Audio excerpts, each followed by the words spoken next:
Hello everybody, welcome back to another exciting action-packed episode of Survival with Fix. Well, it's been a while, sorry about that. I know it's been several months since my last episode. I've been really busy IRL, and I'll tell you all about that in just a little bit. But first, let me show you what I have been doing, because in-game we are in day 6,250 something.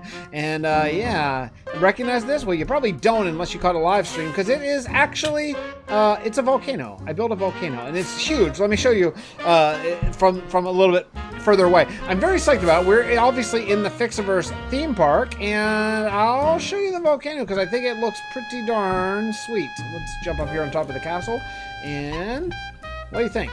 This is pretty cool, right? Especially at night. I really like it, especially when the sun's going down behind it, because that's west.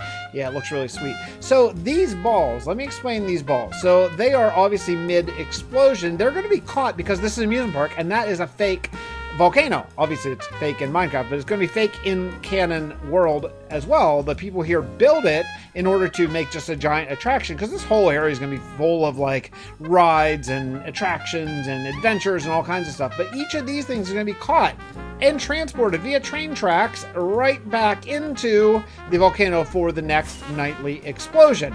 Also, I finished this island. I finished the entire island here. It looks really cool. Very medieval build around here. This is like shops and restaurants and all that kind of stuff, and it's all finally done. Took a long time to finish all those little houses, but I did. So the central island is done. The volcano is done, but now we got to go a little bit deeper, and actually, I mean, literally deeper. We have to get inside the volcano and start working on the tracks. I'm going to show you exactly what I have planned, but first thing I have to do is I need to finish this platform. So I've been, just painfully, and man, I mean, really, this takes a lot longer than I expected. Just putting down stone, brick, and stone, and just covering this whole area so it looks like it's actually been built and not just sort of, you know, fake Minecraft over Minecraft terrain. So this will be the base level, and then we'll have these tubes that bring the projectiles back to us for the next show. So before I do really any of that fun stuff, I got to finish this not quite as much fun stuff. So let me do this, and then we'll come back. I got sidetracked because I ran out of stone, and I thought, you know what? I am tired of dealing with my nether hub. If I mention how much I hate my nether hub, I think I have about 1,000 times. Well, I've done something about it, and we are beginning a little bit of magic in this world, and the magic is going to be the magic of teleporting. Let me show you what it is. These are totems representing all the different kingdoms in this world. Now, I'm going to have a power source for this. This isn't just going to be absolutely magical. It's actually going to be powered by technology, beamed down by the space station, which is going to be that guy right over there. This is done by a little bit of command block stuff. So if you hate command blocks, I'm sorry, but it's part of it. So this is the supporters kingdom. So I'll show you. You just hit the button and boom, I'm at the supporters kingdom. I don't have to worry about my nether hub basically ever again. That's my gold farm. That's Perseverance. That's Frostmire Castle. That I'm going to put signs up. I just haven't yet. That is New Hope. Let's see. That is the Wither Skeleton Farm. That's Fixxiverse theme park. That's the supporter kingdom. This will eventually be, what did I say that was just going to be like a second ago? That was going to be something. I can't remember what it's going to be. That's going to be something. This is going to be that. This is the Guardian Farm. This is Gabor. This is my quarry, which is actually the whole reason why I did this, because my quarry is super far away and I'm tired of flying constantly. And this is, of course, Steelport, which is just basically right here, but I want to have every kingdom represented. So what we're going to do is, that's the space station, right? The Titan station. So the Titan station is going to be beaming power down here. That's going to be a future project that we're going to be working on. There's going to be a big power collector here where you're going to be able to see the power. My phone's blowing up at this time of day. That's strange. The power is going to be blowing down here and being collected, and that is going to be what's going to power this so that people can move around a lot faster. So I'm very psyched about it. I needed stone so I could just finish this little platform because I built it right here and it is exactly at spawn, which I just think is cool. It didn't need to be, but I just thought it would be cool to have something exactly at spawn in this world. So actual spawn is like basically right in front of this nether portal. It's like right in this area somewhere.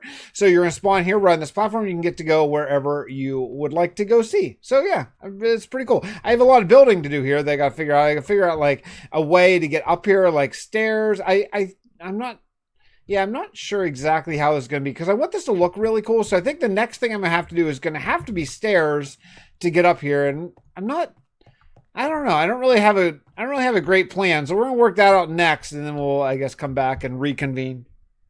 Well, I've been working on that build and look at where I am right now. I found a pale garden and I'm grabbing some of these flowers because I'm hoping that you can just bone meal them and get them back. I already got, how many? I got eight of these and I got 25 saplings, probably enough to just like replant them and then just have a farm back at home. I don't know, I don't know if the vines and stuff work or not. So I don't know. I'm gonna have to figure that out. But yeah, we're gonna head back to 0-0-ish area. Looks like is it this way? No, I'm terrible at this. I'm terrible at this. Okay, see you later. See you probably never again. Pale Garden. I got what I needed, and I'm out of here. Yeah, and this is the main reason why I wanted white signs. That's it. I just wanted white signs for this little teleporting area. Now, I did make a rather large quad nether portal because that's where you spawn when you come back to Steelport, and this is going to be where sort of the magic is kind of funneled in, or technology, or however you want to think of it, is going to be funneled in. I did a couple other things to this build. Let me show you while we're here. I enclosed all of these stairs, and I think I have oops, that was an arrow. Yeah, I think I have a pretty decent start. Let's find a decent place to land and take a look at this thing. So here, this is the sort of beginning level of how you're going to get up there, minus all of the slabs it's going to take to actually walk up the stairs. But yeah, I think this is pretty set up okay. Now, the next thing I want to come in is I'm going to come in with deep slate around the sides and just trim it out the whole way, all around all these sides for trim and supports. And then we're going to add in some windows, maybe some decoration, make it look like maybe this whole giant structure is lived in. And then, of course, then we're going to come back in and we'll do like an overgrown sort of thing. But I don't want to use wood. I thought about maybe using even pale oak, maybe, but I don't think I want to use wood. I think I want to keep this kind of stone, keep this looking kind of ancient, kind of old, like maybe it was an old temple or something that then we've learned how to use the space station to power, or something kind of along those lines. Anyway, I gotta get busy. I'm liking how this is looking so far, though. Yeah, so I've done some work here, working on the sort of tower build portion. I think I have a nice start. I actually used some pale oak. First time I've used that just to get this nice white pathways. Yeah, it looks pretty sweet.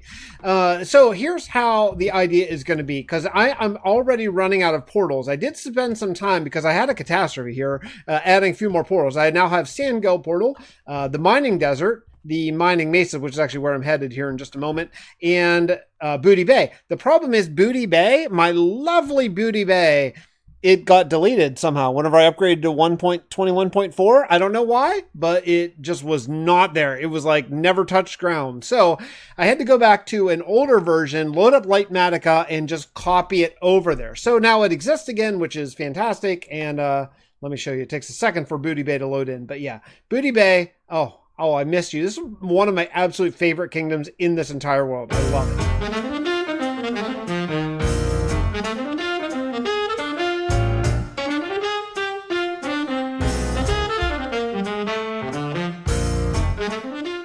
So I'm starting to slap on some dark prismarine here for the roof. I think it's going to look pretty darn sweet here in some time. But while I'm doing that, I thought I would tell you sort of my sort of fitness regimen here, because I had been actually working out quite a bit. I see I could have left that there. It's okay. I'm not used to this here. I'm trying so hard to not use blocks, because dark prismarine's pretty hard to come by. It takes a while of AFK, and I don't like to AFK in this world very much.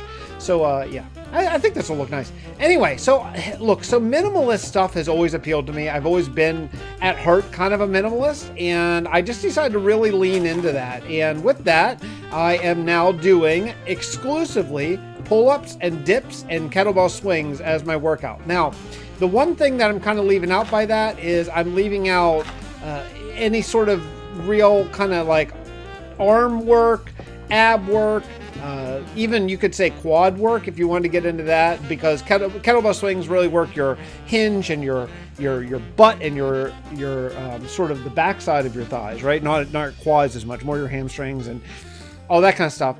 But I just decided, like, I'm not a professional weightlifter here, so I don't care if... Nope, that's the wrong thing. I don't care if my legs are a little bit underdeveloped. I can live with that. What I do care about is that I want sort of my torso to look pretty good. You know, I care about that. So that's really what I'm working on, you know? I think we'll go ahead and do this. Yeah, I think that's gonna look okay, because I want a little bit of a curve as I go up the next part of the tower. But yeah, that should look nice. So yeah, so my workout basically every day I'm doing either dips or pull-ups or kettlebell swings, and I just sort of rotate right along that, and it's been really, really good because my works have been really short. That's been great. The other thing is I am not a spring chicken any longer, so I'm really watching my sort of elbow health and all that kind of stuff. So I'm limiting the amount of sets that I'm doing. So I'm only doing 5 sets each. So if you want to join me on our on workouts, it's just 5 sets of pull-ups one day, then 5 sets of dips the next day, then 5 sets of kettlebell swings the next day, and just every workout. Here's the big thing. It's all about progressive overload. If you don't know what that is, it means just doing a little bit more every day, and that's the really, really, really like important aspect of this whole thing, is doing 1 more rep or 1 more pound added every day. That's super duper critical for growth. Otherwise, you don't grow, and that's not good. You want to keep growing, keep getting stronger and healthier and bigger, faster, leaner, all that kind of stuff. So yeah, the other thing I'm doing for my nutrition is I'm really working towards doing something called OMAD, which is 1 meal a day, and that's it. That doesn't totally work for me, and here's the one reason it doesn't work is I need to be eating about 1,800 calories a day, and I am tracking my calories. I've always found pretty good success tracking my calories. Has always been helpful to me. So yeah, I am tracking my calories. I need 1,800 calories. For me, eating 1 meal of 1,800 calories while keeping fairly lowish carb is difficult. If you had carbs, that is not difficult at all. But for me, the most meat I can eat in one sitting and be pretty happy is about 1,200 to 1,300 calories. So with my caveat to OMAD, I'm eating basically a 400 calorie lunch around maybe, I don't know, lunchtime, like 1 o'clock or so, which is basically 4 ounces of cheese for the most part. That's pretty much what I eat every day. Or sometimes, like today, I had 2 air fried chicken, what do you call them? Chicken thighs. Yeah, there we go. Chicken thighs. Yeah, I had 2 chicken thighs today. So in that area, in that sort of rough ballpark of 500 calories-ish of either cheese or chicken. And then I eat a big meal of meat in the afternoon. But yeah, I've shown a lot of success. I've dropped about 50 pounds so far, feeling really strong, enjoying my workouts because they're really, really, really short, starting to look pretty lean, not quite ripped yet, but getting there. So I'll keep you posted, but that's the goal anyway. My goal is to get as absolutely shredded by the time I am 49 as possible. I'm 48 right now. It's been a while since I've talked about my age. So yeah, I'm 48. By the time I'm 50, I want to be in just the best shape of my life. That's sort of that's kind of what I'm going for. So we'll see if I can get there. Hopefully I can. Okay, well, I did a lot more building, obviously, and I think it looks pretty good. So, you know, I wanted to leave the top open because this is spawn. This is world spawn after all, and I don't want you to spawn up there on the top of it because there would be no way down. So I left the top open because my thinking is that as long as it's to the sky and I have world spawn radius set to 0 or 1, you should spawn directly on that block. So this little area here is sort of my buffer zone, but I'm pretty sure that block right where the crosshair is world spawn. I know it is. I know it's world spawn. So, yeah, I think it's pretty cool here. So I do want to now start dressing this up and making this look a little bit better. I plan on using some maybe leaves and lanterns just hanging down here. I really like the way this turned out, where it almost looks like it's draped down. I think it kind of looks like fabric, and that's pretty cool. I like that. Boy, that was a long grind for the dark prismarine, but yeah, dark prismarine and tough, and then up at the top I use more tough just to sort of round it out. But yeah, I think it's pretty cool. These are going to need windows and lanterns here just to be able to have it lit up at nighttime, so it's not just completely dark. But I think it's a pretty cool sort of nether hub, if you will, because that's kind of what it really is a nether hub. And this window is going to be a stained glass window, so you can kind of see the portal going through there whenever you're in a certain perspective. Well, really any perspective, you can see it from any side since it's a 3-dimensional nether portal. But yeah, I think it's pretty cool. Down here is going to be a lot of overgrown leaves, make this look like it's been aged. And then, of course, we'll do maybe we'll do eventually like a building over here, like like this whole area here could be like more buildings like this. I think that could work out pretty well. Well, I have been on my walking desk, which I don't know. I don't remember if I mentioned last time how many steps I'm doing per day to lose some weight here, but I'm doing 15,000 steps at minimum a day. Every day, and that requires a lot of time. That's like 2.5 hours of steady walking. So with the snowstorm that is hitting much of the United States right now, I'm not walking outside, that's for sure. So I have this walking desk, like a walking pad under my standing desk. So I've been using it a lot and trying to play. I'm not great at playing with it while I am walking, because it's a lot of this. It's a lot of this while I'm trying to keep the mouse steady. So I'm learning. There's a sort of a maximum speed. Like I can do 2.8 miles an hour and kind of play. 2.6 is not too bad. 3 miles an hour is like crazy. Like I can't keep the mouse steady at all. So yeah, so there's a window, but at least I'm doing something. I'm getting some steps. I'm not just sitting on my butt. But as you can see on the inside here, I've done some work. I decided to really try to make this floor look nice. I did an outer ring there, and we have all of our teleports all hooked up. Like every single one is there. There's 16 teleports in this world. The only one that's missing is the Titan Station. The Titan Station does not have a teleport yet, and the reason is because I don't know where I'm going to put it. Because I have 4 per wall. And now I do have a place. I could put one right here. I could put like in the diagonals. So I do have space for 4 more. But the reason why I built this balcony up here is so that we can build more teleports right here along the wall. So we have basically unlimited expansion. And frankly, we could start putting them closer together too. There's no reason why there couldn't be necessarily one here if we wanted to go really crazy. And I do kind of plan on using this. It's such a time saver. Like say I want to just get something real quick in the Supporters Kingdom. Boom, I get it, and boom, I'm back. It's so nice. It's so convenient. And is it super cheaty? Yeah, it definitely is super cheap. I don't care. I hate my nether hub. I've always hated my nether hub, and it's time. It's time to do away with it forever. So we're good on this. I'm okay with this. I'd like to add some more supports and some more architecture on the inside. Maybe we'll get to that in a future episode. But I think for right now, this is a lot of buildings. A very big building. The last thing I want to do with this build is I want to work on some details out here. So let me pop into free cam here and I'll show you. Like I want to do some leaf boxes, not flower boxes, but leaf boxes under some of these windows. I don't know if I'll do a pattern. I probably will. Like maybe do like this one and then that one and then that one, something like that.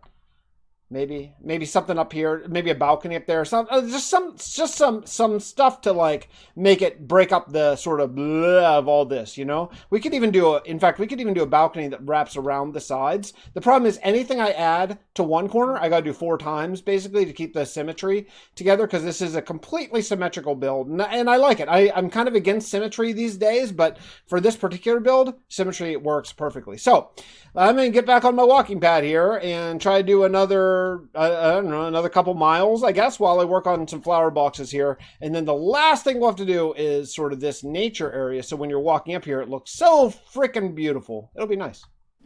Anyway, I think that is going to do it for me. Hopefully you enjoyed this great return to the YouTube channel. I know it's been a really long time. Hopefully it won't be that long before the next one. But one last take a look at this. Oh man, look at that nether hub. Oh, I just love it. It just looks cool. It's so much easier and faster and better than a nether hub. Yeah, I love it. I meant to do the overgrown thing and I just didn't get to it. And I kind of want to get this episode out. So I'm just going to go ahead and put it out now. And we'll do that some other time, but yeah, it's a nice build. It fits in perfectly with the industrial city, and it's a great spawn building. It's going to be exactly at spawn. Whenever you come into this world on a world download someday, you'll just appear in this building. See you next time. Bye, everybody.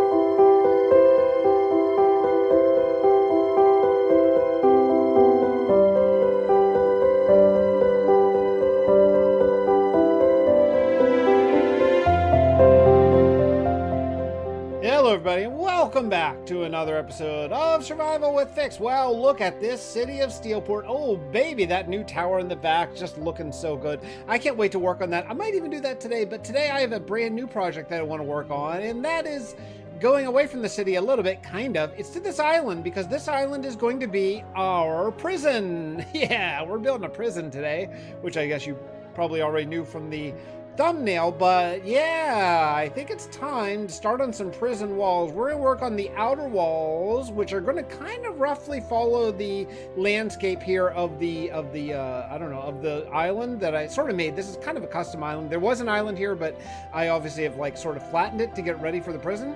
And what we're going to do is we're going to go up like sort of just a combination of these 3 blocks and just kind of go like this, like just sort of roughly, you know, around the island like this. Let's do one of these. I don't know how high we're gonna go, because these are this wall here I don't think is gonna have iron bars.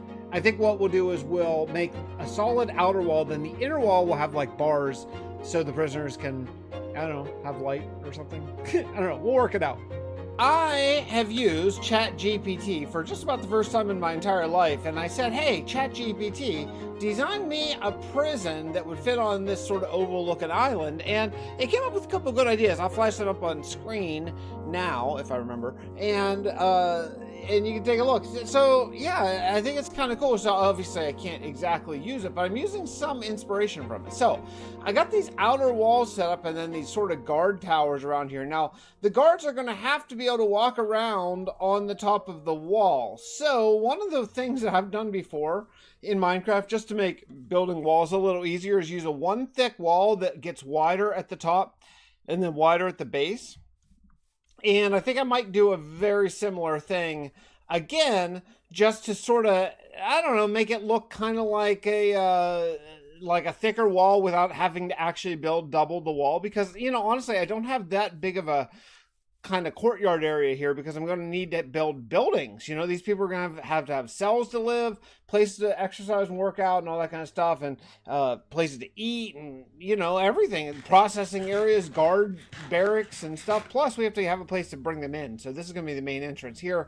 Then they'll walk in to the sort of various buildings on the side. So the other thing I have to keep in mind kind of is that the buildings can't be right up against the wall or the people can get out. So the buildings are going to have to be a little bit away from the wall, and that's going to have to be something that we consider.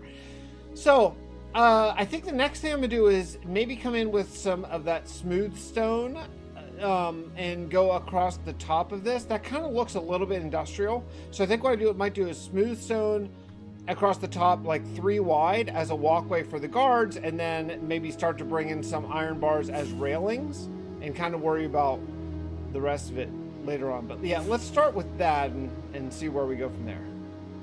Okay, well, I've gotten all these smooth slabs down. I know this is old school Minecraft. This is an old school Minecraft block. I'm still kind of getting used to it, to be honest. But if you pop out and check it out, the supports, that's what I think starts to kind of make this look like a semi-industrial revolution. Say, like, I don't want this to look medieval, you know. That's one thing that I'm really trying hard, and that is my wheelhouse, as you know. So I'm really trying to make this look a little bit more modern. I just feel like these look a little bit more like sort of steel or something, and I could have used tough, but I really wanted to get the segmented block look, so I think that works. So what I'm going to do is I'm going to go around the inside. I'm going to do the same thing, just sort of random supports around between 5 and 10 blocks apart, all the way up here, just to give these guys some support looking. And then the next thing I'm going to have to do is I'm going to have to figure out where the buildings are going to go, so that I can work out sort of the base level of the wall, because I don't want this wall to just go in like this. I want there to be one more base, and that is going to be the challenge in making this not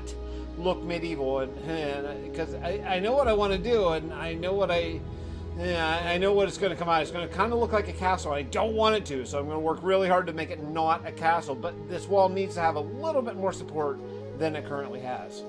I don't know exactly what I'm going to do about sort of the barbed wire look that prisons kind of have to really sell that whole thing. So I found this mine a long time ago, and I had to hunt around for it for a little bit, but I found it, and I am looking for cobwebs. Okay, and a witch, apparently. No, I'm not looking for that. I'm just looking for cobwebs. I'm trying to get as many cobwebs. I have 23 cobwebs so far. So, yeah, it's kind of going slow, but I'm looking for cobwebs just so I can try to use that for barbed wire. I'm a little skeptical if that's gonna... Oh, okay. I see you'd like to die. Okay, that's fine. You can't heal yourself that fast, my dude. Okay. Well, anyway, I'm not... I don't know. I don't feel real good about this happening. I don't think that cobwebs are going to be the right answer, but it's the one I'm going to go with for at least for right now and see how it looks. So after I get... The other problem is I'm going to need a lot of them, like hundreds of cobwebs, and this is taking a really long time. I don't know. I don't think there's another way to get them. I don't think so anyway. I think you just have to find them and shear them. I know there's no crafting recipe, so... Yeah, that's not great. Oh, I have bad news for myself. That actually looks pretty good. Oh man, I don't want it to, because it looking pretty good means I need to get enough to go all the way around. And all the time that I explored that one mine, I found 50 cobwebs. So I'm going to do a quick Google search and see if there's any faster way or mob farm or something that can give me cobwebs for free. Okay, wait 1 second. I just asked ChatGPT, just because I happen to have it still open, how you get cobwebs in Minecraft, because I was wondering, I thought, oh, yeah, there's a creeper. I was wondering, I thought, well, maybe there's an easy way to get them that I just don't know about. And it said that you can craft 9 of them all together. So I thought, well, oh, of course I don't have any string on me. You can craft, 1 cobweb for 9 string. So let's see if I happen to have enough string. Hey, my phone's blowing up again. Piano lessons day for my boys. Yeah, yep, okay. Let's see here. By the way, I got in my 15,000 steps. It's not even noon yet, and I got in my 15,000 steps, so I'm feeling pretty good. Last night was a weird night. I could not sleep. I slept great. I fell right asleep. Yeah, that doesn't work. What? ChatGPT, what are you telling me? That's just not true. That you can make wool, but that doesn't... No. That doesn't make a cobweb. Is it this maybe? No, I think it lied to me. I think it was a big liar face. Is it this? No. You can't cobweb. Wait. Yeah, you can't make cobwebs. You liar. Anyway, last night I woke up. I fell asleep at like 10 o'clock, which was great. I wanted to go to bed early. I took some melatonin and I knocked myself right out. Fell asleep, and then I woke up at 12:30 in the morning. That creeper again. Oh. Did that make a mess? I think I have that creeper data pack. I don't remember actually if I have the anti-griefing creeper data pack. Anyway, so I woke up at 12:30 in the morning, wide awake, and I could not sleep. So I was really disappointed in myself because I couldn't sleep, kind of feeling bad, like emotionally, sort of not feeling great. So I thought I'll just have a little bit of ice cream, even though I've been on this huge diet for like 105 days or something. And so I ate some ice cream, and I was like, wow, that's really good. So then I ate, and I didn't eat that much. I was okay. I didn't eat that much ice cream. Probably had 2 servings of ice cream, so not that bad. But then I thought, okay, I'm going to have some meatballs, because I have these frozen Swedish meatballs. Oh, they're so delicious. I mean, they are so good. So I just microwaved up like 18 meatballs. They're really little, but 18 meatballs, and I ate all those. And then I had some gummies, some like Minecraft gummies from my kids' candy stash. So yeah, not great. So I kind of did all my calories for the whole day, which is about 1,800 calories is my goal. For my deficit, I'm kind of aiming for 10 times my lean body weight. So I think my lean body weight is probably around 170, 180 maybe. And because again, I'm about 6'2". And I'm currently 200 pounds. So yeah, not a great night. I kind of woke up feeling kind of bad about sort of blowing it and everything, and thinking, okay, well, I need to do better and all that kind of stuff. So blah, blah, blah, whatever. Kind of first failure I've had in a while. I'll brush it off and I will continue on my journey to getting shredded. That's my goal.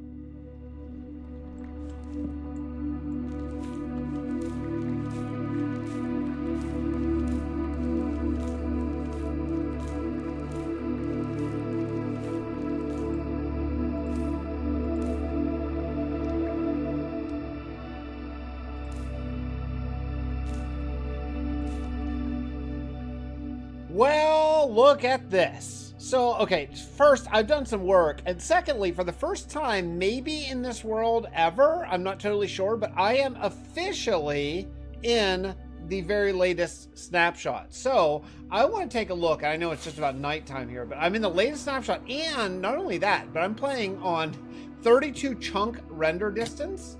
So, that's the most I have played on in a real... Oh, I just saw falling leaf. Look at that! Oh, there's falling leaf particles. That's so cool. It's so cool. I can't wait to get my hands on a couple of these new blocks, especially the leaf piles, like the dead leaves. It just came out today, and I'm very, very excited. But let me show you what I'm working on over here in the prison, because things are going along pretty nicely. I actually have to cut down some more oak trees. I'm actually out of regular oak. We made this into a greenhouse right here that I think should work pretty well. This building is going to be like, I don't know what this building is. This is going to be one of the big cell blocks, and that's going to be one of the big cell blocks. And then the other buildings, I decided that I wanted to bring in something that's not just this combination on the inside. So I did like kind of an oak mud.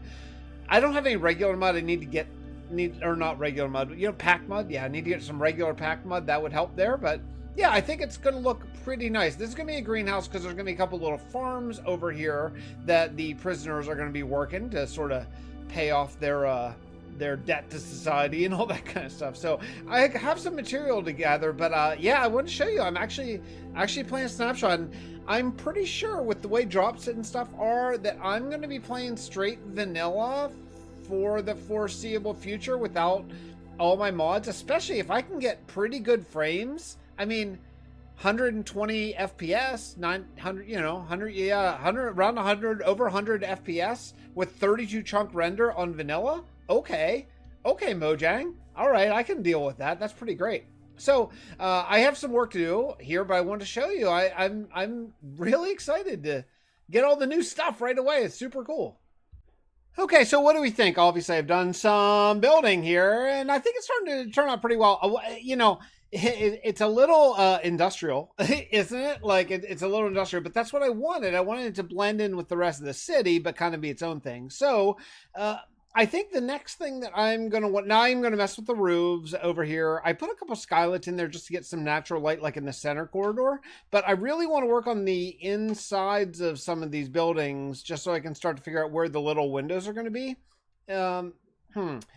And then I want to put up some farming ground too, because these prisoners, they're going to have to feed themselves, right? And then we got to do docks. So we still have a lot more building in this project, but it's starting to shape up pretty well. It's a lot of landscaping to do. My goodness, we have so many things to do. It's taken forever. Okay, so in other news, I finished my first phase of my next 100 day of workout, because I hit day 100 of working out. If you're interested in that, well, all I'm doing is basically dips and pull-ups and then kettlebell swings. That's all I'm doing. I'm keeping it really, really, really, really simple and just minimalist, and it's working for my brain. So it was a really good beginning. It was a good like first run for the first time through the workouts, and now I'm ready to move on to the others. So my numbers were, oh yeah, you know, there's a bug right now in the snapshot where if you break a shulker, it empties the content, or look, you see what I'm saying? The items, it empties the items out. So yeah, you can't pick up a shulker right now. Now there's a duping glitch as well that I'm aware of, but I'm not utilizing it. I have heard that if you move it by like a piston, it'll drop the shulker, and I'm not using the glitch. I mean, come on, like why glitch in a single player world? If I was just gonna cheat items, I'd just cheat items, which I'm not gonna do, you know. So whatever. All right. So my next step is I'm gonna work on the inside of maybe this one and this one, because these are gonna be the main areas where people are held. See, as you can see, there's nothing in it right now. So I'm going to work on the interiors of these two, put a bunch of cells up, and then I'll show you sort of what the next idea is.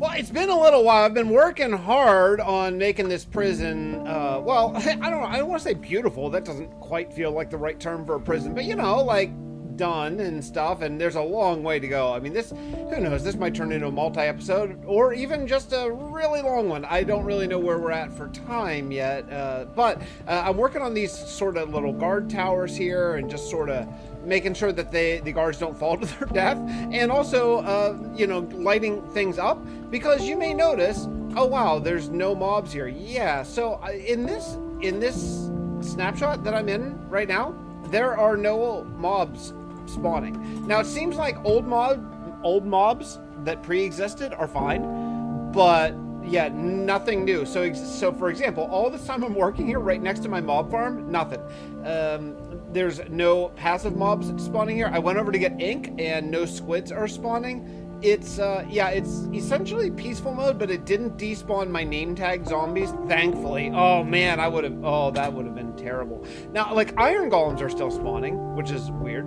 Yeah, so iron golems still spawn, but no like hostile mobs do. So I'm just sort of enjoying working through the night. Although phantoms still spawn, so that was fun. I was working through the night without sleeping since there is no mobs, and yeah, phantoms just almost took me out. It was kind of close.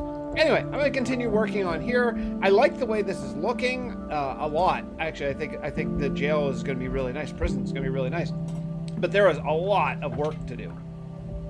I've been hard at work here. Today's actually my first day back at graduate school, so I'm trying a new technique. I'm going to tell you about it here in a second. So I'm taking 2 asynchronous grad classes and 1 like regular sort of via Zoom class. And the regular one is fine. The 2 asynchronous classes though, I'm just a little apprehensive, a little worried, because it's going to be really sort of paced. Now, I am a diligent worker, so there's no problems there, but I've already started sort of working on how I'm going to do this. So what I'm doing is I bought a little timer right here, a little analog timer on my standing desk, where my walking pad that I use on my standing desk died this morning. So of course, the first day of classes, I can't even use my walking pad. So basically I do 30 minutes of studying my asynchronous classes and then 30 minutes of walking on the treadmill or working out or whatever. I still do have a treadmill down in the basement. I just can't do it at my computer. So I am on a 30-minute Minecraft break right now while I play Minecraft, just sort of my first break of the day. It's noon. And then I will get back to another 30 minutes of probably neuroanatomy probably is my next phase. So I'm sort of bouncing back and forth to sort of take it all in. Yeah, so anyway, this is my prison. I did a lot of work. I put beds and either chests or crafting tables in for every cell. So now we can just get prisoners. I left all the doors open right now, as eventually what I plan to do, what I want to do, is I want to get pillagers in here. So as pillagers spawn, now I didn't think of that until I killed a couple pillagers just not too long ago, so that kind of stinks. But as pillagers spawn, what I'll try to do is name tag them and then put them in these cells and then close the door. That's going to be my plan. I think that'll work. I think it'll be pretty cool to have pillagers in here. So every time pillagers spawn in this world, if they're close to here, I'm going to try to keep them forever. I do have a whole bunch of name tags, and actually I have capability of getting more name tags if I go to the Titan station in the end, where we have some name tag trades. So I might do that later on. But I have a lot more work to do here. I don't have any idea what I'm going to do in this building yet, but over here, obviously, greenhouse. I have little farms I want to do. Yeah, I have an absolute ton of work, and I'm kind of tired of interiors. I've been working on them for quite some time. Well, I think we have done all that we're going to do today. So I have these little docks, very simple. This is where you're going to bring prisoners in. You're just going to boat them over here. They get up here and they go walk. This is like the last breath of freedom that these prisoners are going to have. They walk up here. They go through this little gate. Oh yeah, you know what? I was going to put lights up here. There we go. Light it up. All right. And then they're going to come over here and they're going to walk in here and they're going to get processed and thrown in this temporary jail, where they're going to wait until they get assigned a room. Then they'll come over here and you can just check out the little walk and check out all the little farms, some trees, everything like that. And then they're going to either be in building number 1 or number 2 over there. This is, yeah, this is number 1, I think. It is, yeah. You know what I just realized? I just realized I did not put any of these in. Okay, so hold on. We have make a couple buttons here. Let's throw a button here, and we'll get in. I'm so bad at getting through. Anyway, so yeah, so then you got cells over here, so they'll be put into these cells and, you know, move on with their day and start their incarceration, their time here. I like it. I think it's cool. Hopefully you do too. I have a little gym over here where they're going to work out, some barbells and so forth. And so it's not my best, I'm not going to focus too much on that. It's not my best effort. And then over here we have a little dining hall. You can kind of see in the windows now. By the way, I don't know if you noticed, but I stopped using a resource pack. I just kind of decided that I'm just kind of done. I'm just going to play the vanilla game. So yeah, we're playing in the new snapshot right now, 25W03 or whatever it is. Little greenhouse here, and I think we are good. If you enjoyed this episode, definitely let me know down in the comments. Thanks so much. I like the build a lot. It adds a lot to the city. I'll see you all next time. Bye, everybody.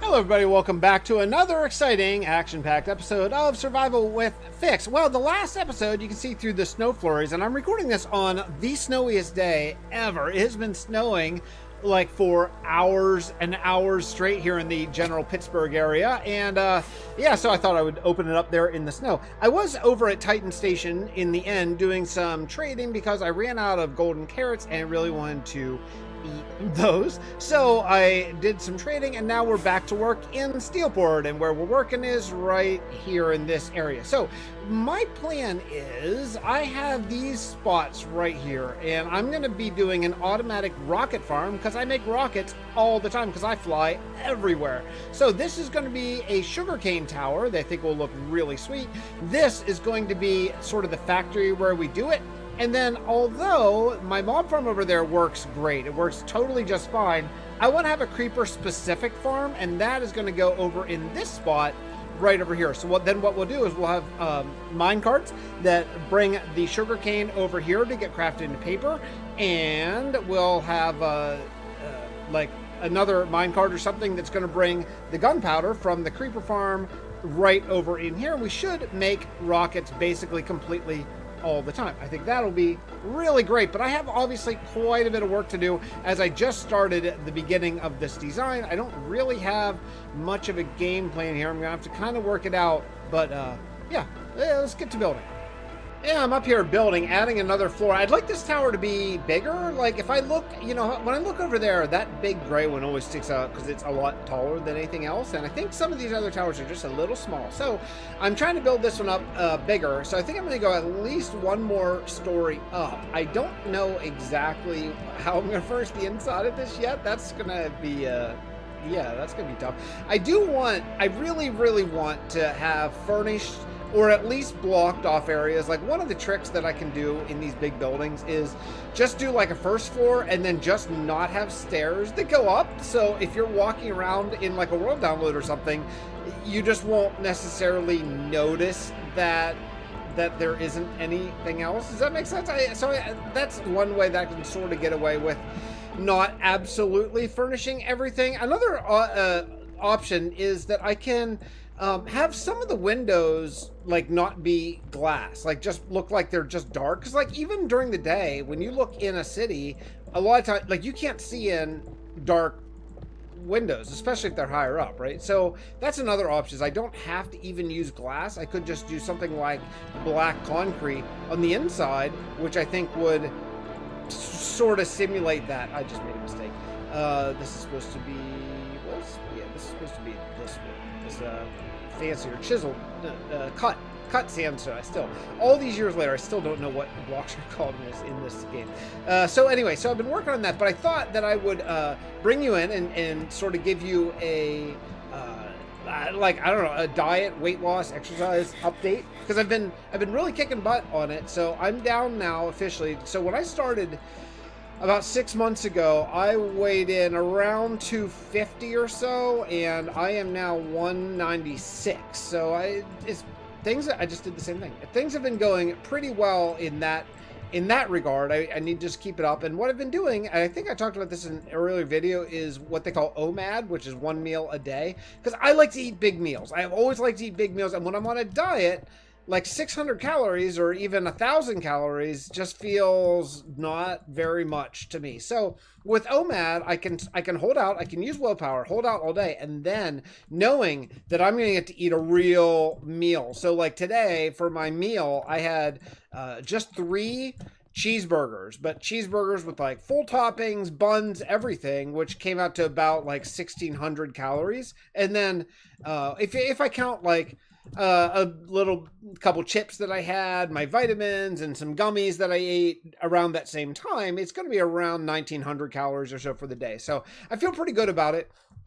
I like the system of eating that way. It just appeals to my sort of liking to eat big meals. Like I had 20 chicken wings the other day, which is just a dream to me. I mean, like eating 12 chicken wings just makes me mad because I want more. Like 12 isn't enough for me. So being able to eat like 20 at a time just feels good. So it's like a diet, but kind of not really, you know, kind of, sort of. All right, I'm going to continue on with this building, but I just thought I would let you know what I'm working on. But things are going well in that regard. Hey, look at that. I'm back in my old nether. Yeah, I don't miss this at all, honestly. I really hate my nether hub, which is why I went to the old teleportation hub. But I needed quartz because I need observers because I'm working on the sugarcane farm. And it's Sunday today that I'm recording. I'm watching football all day. I don't have my boys this weekend, so I had, gigs, my normal gigs on Saturday. Oh, this way. I'm going the wrong way.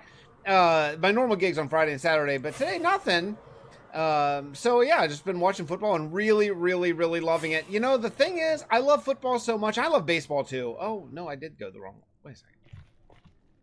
Yeah, I did go. Darn it, I did go the wrong way. That's my bartering farm. My really crappy bartering. I've got to make a better bartering farm at some point in this world. But the thing about watching football and watching really any sport that you love is like, if you really love it, the ending is always coming so close, the ending of the season. And like, we're already in the playoffs, which means there's like one more week of playoffs and then the Super Bowl, and then that's it. And then we have to wait. And I'm a hockey fan, but not as much as football and baseball. So whenever football ends, I just got to sit here and wait for 3 months for opening day of baseball. So boo for that. Anyway.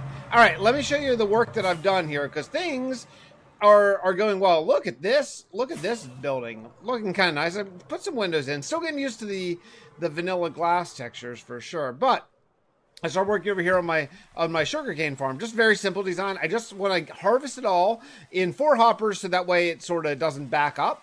But yeah, just really, really simple. Throwing in here. I'm leaving this front wall open just so you can see in. I just thought it would look cool. Yeah, and I'm going to glass it all up. I'll work on the exterior after I get the farm, because I want the farm to be working for a while first while I'm doing all this. And then secondly, I want to be able to know exactly how big and how tall it's going to be before I start working on the exterior. But I like this building. I did throw in some walls so you can't see totally through the building, because I think that sort of breaks the immersion. Just having some walls, even if I don't plan on doing a lot of interiors, although I'd like to. I don't know. I always say that, but then I never actually do. Anyway, I need to make a whole bunch of observers and pistons and continue working. Oops. Big enough? I don't know. I mean, yeah, the only reason why I went up this tall is really for the architecture of the city, to be really honest, because I don't need this much sugarcane, because, I only harvest it when I need to harvest it, but whatever, this will be fine. There is one more tower to come, which is going to be a creeper only farm that's going to be right over there. So I need to now look at the exterior. So if I take a look around the side here, I see, like, this is obviously going to be the collection area. And then what I do plan on doing is having maybe a minecart, maybe underground. I'd like to have it elevated. I just think it'd look cooler, but I don't know. But I want to show off this copper. That's why I used copper. So as it ages, it'll look cool. So I think what I'm going to do is I'm going to go with a darker glass that's going to work well with the green. Like, I'm thinking maybe blue, like the darker blue glass that's going to work well with the copper once it oxidizes, and then just fill in the blanks. I don't know yet what I'm going to do at the front. I think what I might do is sort of continue this pattern, but make it way more open, like maybe only one row of copper and no deep slate, just to really be able to, as you're walking through here, you can look in there and you can see the sugarcane. I think that'd be cool. Regardless, I luckily have a lot of glass, but I may need to go to the end to do another round of trading.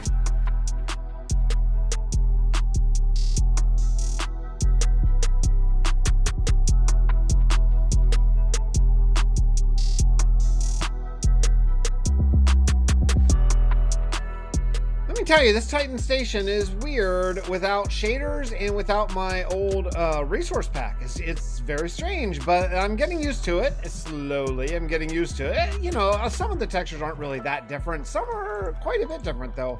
So, yeah, it'll take some getting used to, but I gotta do some trading here. I forgot that I left all of my emeralds back in the overworld, and I'm too lazy to go back. So luckily I have all these villagers, old school villagers, cured to be like the maximum cure, where you can get like the plus emerald trade for like one book, and then bookcases and whatever. Anyway, I'm just here for glass essentially.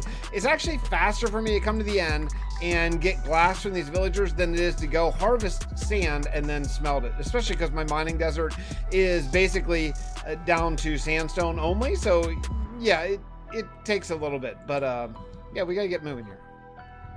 Well, I think that it is, I think it's done. I like it. The blue glass, I decided to use some prismarine there. I think it's good. It's going to be a lot different once all the copper ages, which hasn't happened yet. But yeah, especially coming in from sort of an aerial view, which I know you don't always do whenever you're checking out a world, but like, yeah, look at that. It looks cool. It's pretty modern too. I like it. Yeah, it's cool. I don't think that I'm going to do the creeper bit of it or the sort of automation part, because this is taking really long time, and also these trees are where the creeper thing's going to be. So I think that might be a down the road thing. But we now have a sugar cane farm that is producing an absolute ton. In fact, I can't even keep these things clear. A ton of sugar cane, which will turn into paper at some point, and then be ushered over into this area where it will turn into the factory. I don't know if I showed you up here, but yeah, this is going to be the actual factory floor. I just made it 2 stories. I don't think that I need it to be like 5 or 6 stories tall, but yeah, this will be the actual place where the rockets are made.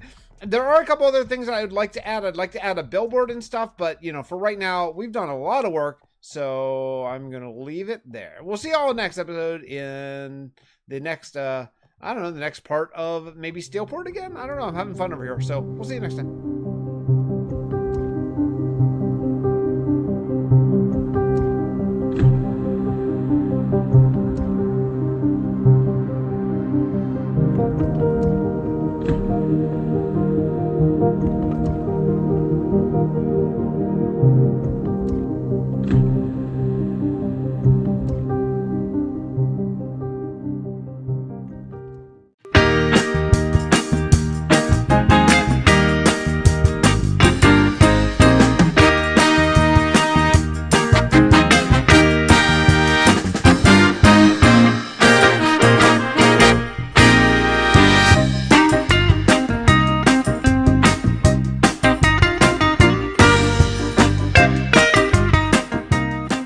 Everybody, welcome back to another exciting action-packed episode of Survival with Fix.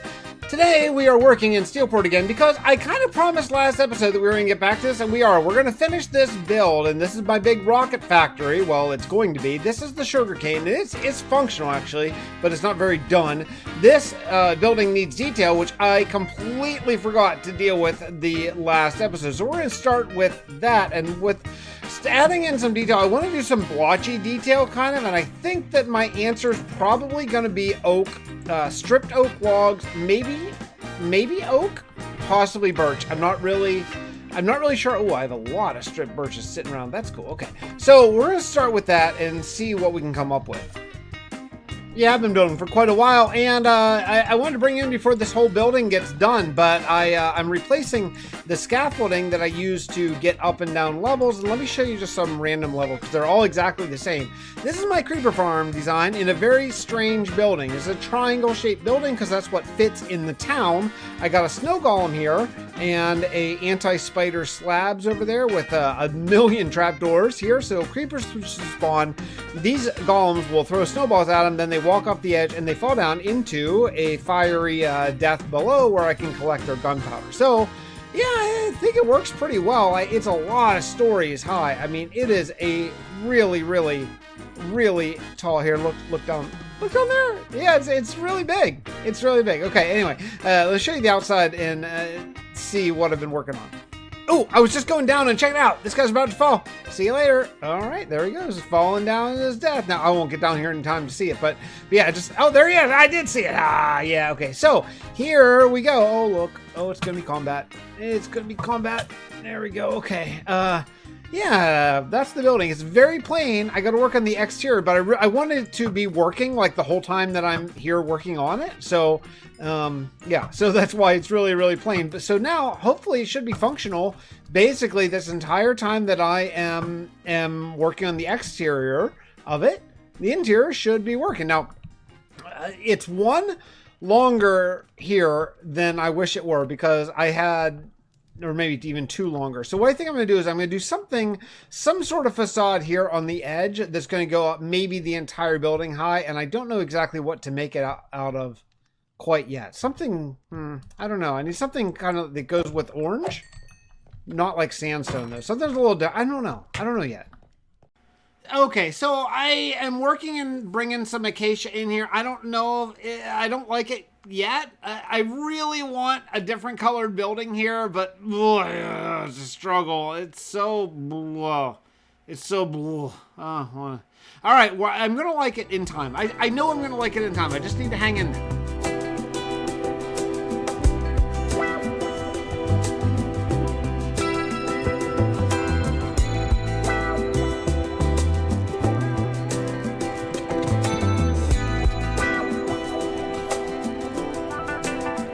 All right, what do you think? Creepers sign? Okay, it definitely helps a lot. I really like putting it out there. I tried to really narrow letters, and it's a little hard to read, but it adds the little gray blotches there help. I think I still have some more work to do on this building, but the beginning is getting there. I wish the creeper farm aspect of it was a little bit better, but it's okay. This is gonna run forever the whole time we're working in Steelport, so I don't need to be the most efficient farm ever. The actual sugarcane is doing quite well in this room. I was just AFK and see if the creeper farm worked, and yeah, sugarcane farm's a lot better, but that's all right.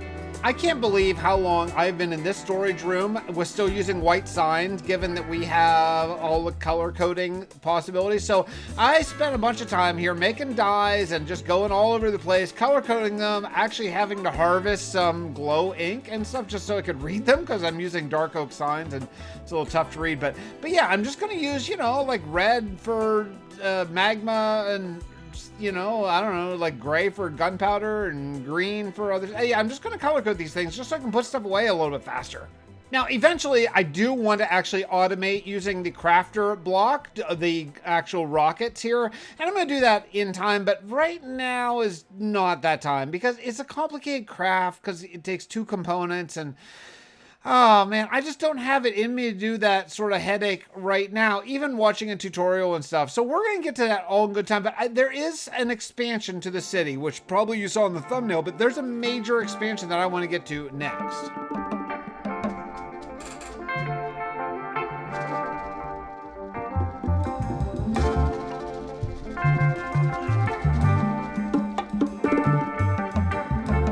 Now, Steelport is not absolutely jammed yet. There is some room for some other skyscrapers over there. Just over the mountains right ahead of me is Frostmire Castle. So I do have a little bit more room for skyscrapers, but I want to plan ahead, and I want to actually start working on this next aspect of the island. You know, we have this beautiful prison here, and I want to surround it by city. I want city actually literally on all four sides of the prison, separated by water, of course. I think this is going to be really, really cool, but my goodness, do I have a lot of trees to cut down and a lot of landscaping to do. Oh, chopping. That is my life right now, but that's okay because, oh, that sign looks, okay, it's winning me over the more I see it. It looks really nice. Now, look, I have most of the trees chopped down here, and I'm just starting to figure out where I want the landscaping to be. Now, I don't like smoothing out terrain, but this is a city. It's a little different. It's got to be smoothish, kind of. However, I gotta also plan for future builds. So if I look down here at this island, I see there's an inlet here of water, and that is where I believe I can actually maybe do like a glow squid if I go down deep enough and surrounded by stone and stuff. So that is what I want to cover with land for now, and then what we'll do is we'll do a factory that goes way down into the earth down there and gets glow squid to form. I just want to farm. I'm tired of farming it, but I have to still smooth out a ton of this, at least somewhat. You know, there's going to be roads and stuff. I got to cover this whole thing right here, and that's going to take a while. You know, I set this up a long time ago to do like sort of my automatic harvesting and stuff because I had the crafters going, and right now in 1.20 1.5 snapshots, the data packs aren't working, so none of this works. Like the couple recipes I added don't work, so I think I'm just going to get rid of all this and figure out maybe a little bit of a better system. My TNT, cobblestone, and basalt farm still works perfectly, but all this stuff is, yeah, it's just really wasted space. I think if I get rid of this, I might be able to come up with a little bit of a better plan. Maybe we'll revisit the crafter situation down the road a little bit. Yeah, none of this is working right now.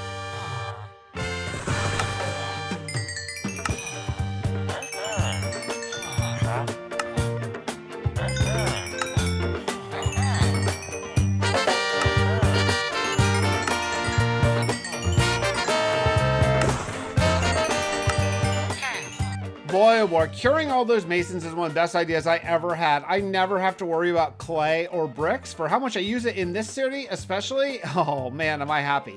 But I have been going really hard. It's been about 3 days, I think, since my last recording from this world. Look, I don't get to play Minecraft as much as I used to now that I'm in graduate school and, you know, single dadding my kids and all that kind of stuff. My time is not as free as it used to be. However, I went through and I changed all these out for blast furnaces because I added a couple recipes in. I didn't like just doing the crafter because I was getting blackstone for free with just like a cobblestone and basalt recipe, and I just felt like I should have to pay for it, at least pay, you know, coal or lava or whatever. So I added in the recipe where you can use blasting to turn deep slate into which was it?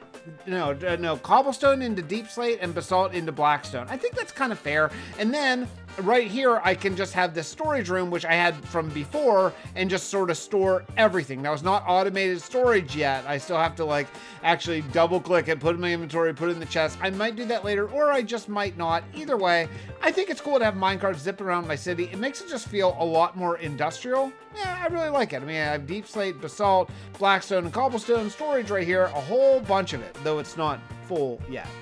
But oh, your boy Fix has been a busy boy. Look at these roads and the wall and the little nature walk area. That's a whole custom cliff I did over there by that lake. This area is going to be so freaking cool. I can't wait, but it's going to take some time. I actually ran out of blackstone, had to smelt up a whole bunch more. That is really nice. I'm sorry if it's too cheaty for you. I know it's kind of cheaty, but man, it is so nice. It's so freaking nice to be able to get blackstone without having to grind the nether. Because, you know, I just don't have time. I would just never put out video again. I would just grind the nether for the rest of my adult life. Anyway, so I have a couple more roads I do want to add. This landscaping is nice and smooth, at least smooth enough for a city, and I think we are basically good to go. The thing I don't really know, and I need to investigate here, is this is a flower forest, and I am psyched about it because I don't have any other means for like this, like oxeye, what's that, oxeye daisy or whatever, or all these different tulips and stuff. The thing I don't know is, I don't know if one area area will always put out like red tulips. Oh, that's just grass. Okay. Or like orange tulips or whatever. So this one's red. So now if I break all of this, will only red tulips appear in this particular location again? Or is it random within the flower forest? I don't know the Minecraft mechanics of that. So let's see. Oh, it looks like I got red tulips. So maybe this is like a red tulip location. Because here's what I want to do. I want to build like a giant botanical garden area for my city. But also, that can be my flower farm that can be automated just by putting bone meal in. I actually know how to do that with some pistons and stuff. And then I can get all the tulips that I ever want. It could be really, really cool and really great. And I'm psyched about it. I just need to learn how flower forest biomes actually generate their flowers when you bone meal. Because now it looks like they're white. I don't know how this works.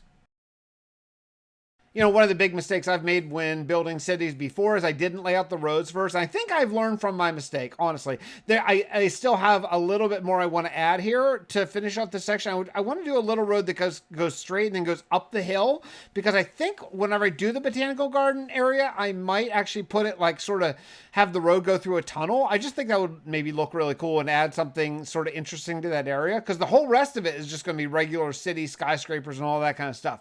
I still haven't figured out how flowers work, but this custom cliff, yeah, it looks nice. I still have to do some overhangies and some grass and stuff like that. I added some cliffs over here. Once you get in some sidewalks, I think this place is going to look really, really, really, really cool. But look, honestly, I've been working on this video for like 10 days, 12 days now. I just need to get it out. So I finished the roads. Okay, so these roads are now done in the area, and I think I'm going to have to call this episode complete. Look at Steelport. Would you look at it? Oh man, I'm loving this place. This is such a fun building style. I've never built this. I mean, the whole time I've played Minecraft in my life, I've done sort of medieval fantasy stuff. So this is just refreshing and super fun. I'm learning a lot. Like every building I do is better than the building I did before. There's still a lot of interiors and stuff I want to do, but yeah, maybe we'll wait till my graduate classes are over for the summer to really get into all that kind of stuff. There is a few places around the back there where I can add a couple more skyscrapers. I do want to fill those in before I actually started the new expansion, but I'm psyched. I cannot wait to get started. But I think maybe after this episode, maybe we'll break away and check out a different kingdom for a little bit and then come back. As much as I'm in loving this, I want to do something else. We'll see you next time. Love y'all. Bye, everybody.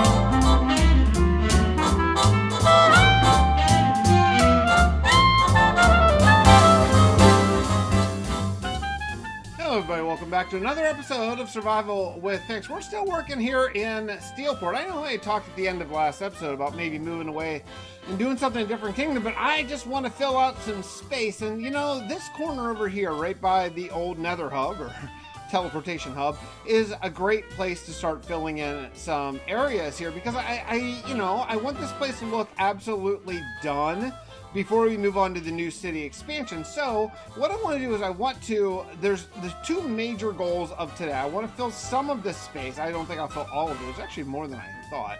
And then secondly, I want to work on this area. This area is very roughed in. There's no detail at all. And I wanted this to be really overgrown and looking like it's been here for a million years and stuff. At least in the stairs and the way up area, like you can just see, this is like blah, like clearly not done. So we have some nature to work on here, some overgrown mossy brick and all that kind of stuff. And then I want to build a few buildings here. I'm thinking maybe like a living situation here, like maybe a row of sort of narrow houses, or not houses, but you know, like narrow apartment buildings here could fit in pretty well. So I'm going to, first thing I have to do is get some sidewalks put in here. Sidewalks really, really help to bring the city along. So I'm going to work out some sidewalks. Why are these? See, this is weird. These sidewalks are too low. I always have the sidewalks higher than the road. Wonder why I did that. I'll figure it out. So let me get some sidewalks put in here, and then we'll start talking about some decent building ideas.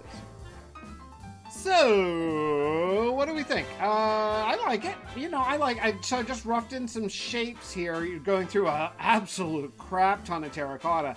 And I think it's okay. I didn't really intend for it to go shortest to tallest. That looks a little silly. So I might end up bringing up, like, I don't know, maybe the red one or something, just so it's not so slanted, obviously. But yeah, I think it's cool. So the next thing that I have to do, and this is gonna kind of stink, is I've got to start working out sort of the details here. I'm gonna save the roofs probably till nearly last, just so I don't have to worry about light and mob spawning and stuff while I'm doing it. But I plan on having basically different entrances on each building. So there'll be like stairs here, here, here, here. So that's not four apartments. That's actually going to be 8 apartment buildings. So, you know, that's all right. So yeah, we got to do a lot of detail. Now, the good thing about doing this is that all the detailing that I really have to do is going to be basically just the front and a little bit of the backs that stick over the buildings. Well, I've been on and off working here for a couple days, but I've really gotten distracted by these classes. So I'm taking 2 asynchronous classes for my graduate school, and one is neuroanatomy, and it's asynchronous, which means there's no like videotape lectures or anything. It's just reading from like the book. And neuroanatomy, read from an academic textbook, is it's not a cupcake. What? Cup of tea. Cupcake. What is it? You know what I'm talking about? Anyway, it's very challenging. So I've been spending an absolute ton of time doing that, but I did get a little bit of time to work on this, and it's not done yet. I have some ideas. I got some of this crimson wood that I'm going to sprinkle in here, but I decided while I'm working here, I really want an automatic cow farm, and I would like that to just be sort of rolling the whole time I'm working here. So I'm going to actually make an automatic cow farm now, even though I still have like 3 more buildings to do, and I'm going to put it just right in here. So yeah, let's find some stairs and then we'll get working. I'm just going to use the old kind of standard like automatic cow farm where lava, you feed them and then the babies fall down and then lava. We've all done it a million times. You know exactly what I'm doing. So yeah, I'm just going to build this kind of quickly, and then that way the whole time I'm working here I can continue to feed these guys, and they will hopefully continue to I don't know, make me little cow babies, because I'm tired of eating these potatoes because they don't saturate you much. So I'd like to switch to steak. That'd just be fun. So I'm gonna do that now. Hey, you remember these guys? Remember these guys from like forever ago? Well, they're going to be my new cow farm, my automatic farm. So I'm just going to take as many of these guys as I can grab right off the bat, and then I'm going to break that block. But yeah, we have a long journey because we're over here in New Hope. But yeah, we're going to journey all the way back to Steelport and put these guys in my cooker. So I'm going to have a really nice head start on breeding them up, and yeah, hopefully we'll get some beef soon. All right, cows, it's time to breed yourselves up. I mean, I'll have to breed you, but yeah, all right, it's pretty good here, right? It's pretty good. I think that I like it. I had to do some jiggling to get them all in here. There's a couple babies in there, and I don't want the babies to fall down yet, so I'm gonna keep the water going. Some of these guys fell down before I put the water. I don't know if the water keeps the babies from falling down, though, is kind of the problem. So yeah, so I don't exactly know how this is gonna work. I don't know how I'm gonna get more cows in there without just the babies instantly falling down. I don't know if the water works or not. This is weird.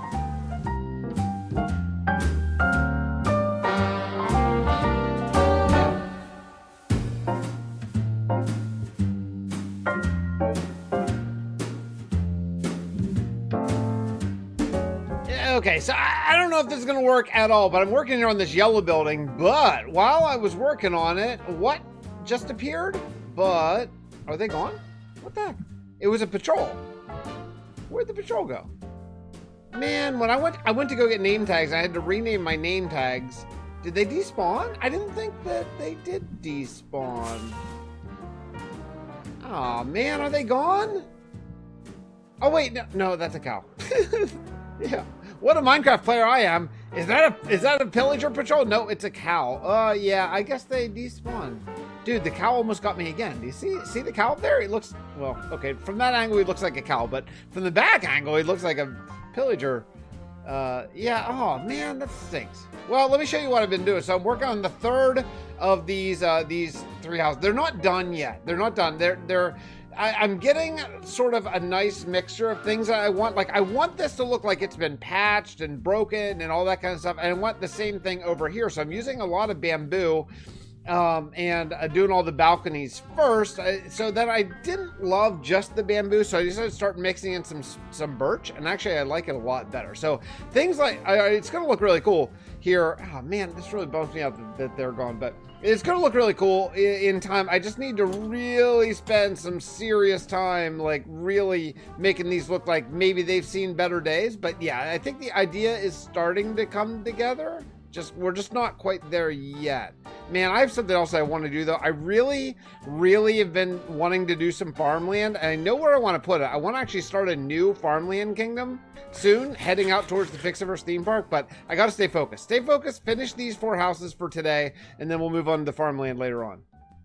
Yeah, okay, so we're getting closer here. Man, I got this farming bug. I know I talked about it last clip, but I really want to go do it, but I got to finish this project. I don't want this project to sort of linger on. So there's still so much detail we have left to go, but I do want to show you a little bit about what I've been working on. So the cow situation, I believe, has been resolved. What was happening is the cows up there were entity cramming. So what I learned is if you put vines, it stops entity cramming. Because what was happening is I was getting a ton of raw beef down there, which means they were dying like up there, and then the beef was just dropping onto the hoppers. So now I think I have that situation resolved. But I need also, so this is the butcher, and I'm gonna actually hang signs. I'm gonna hang banners inspired by Dallas. I'm gonna hang banners, and then over here I'm gonna have a shop where you can actually buy the beef. I would like to have, reasons for these buildings. So, so we're going to do that. We're going to take the time. We're going to make, look, I don't think every single, if you look up there, you see all these different windows. I don't think every single one of these is going to have a floor, honestly, but I think that what we could do is do some of them. And why don't we just do it on the half slab? Nope. Why don't we just do it on the half slab? That way, we won't get mobs spawning, and they don't necessarily have to be lit up. They'll just be dark, and that's okay. I can live with that. So yeah, so then once you're down here, you'll just walk in. It'll just be one floor. You don't need to necessarily think about how you're gonna get up to the top. I've been thinking about, look, I do want to have interiors done. I do. I actually have that desire. I have the urge to have interiors done. But I don't know, it's so much time, and until Minecraft gives us an interior furniture update, please do that, Mojang. I would be so happy. Then I'm not going to focus too hard on interiors. Why am I doing this? Okay, all right, let me finish this, and then we'll figure out what we're going to do next. All right, so I've been working more building, but these, well, I need some food here. I'm almost out of potatoes, so, yeah. It's going okay. I'm still getting raw beef here, and I do not know why. So that's weird, but you can see it's working pretty darn well. Like, I'm pretty happy with that. Already up to a stack. Oh, more than a stack. That's fantastic. All right, I'm super psyched about that. However, I am concerned about this raw beef situation. I don't know why. Yeah, I'm just gonna have to deal with it. But for right now, we'll just take the. Well, no, I won't.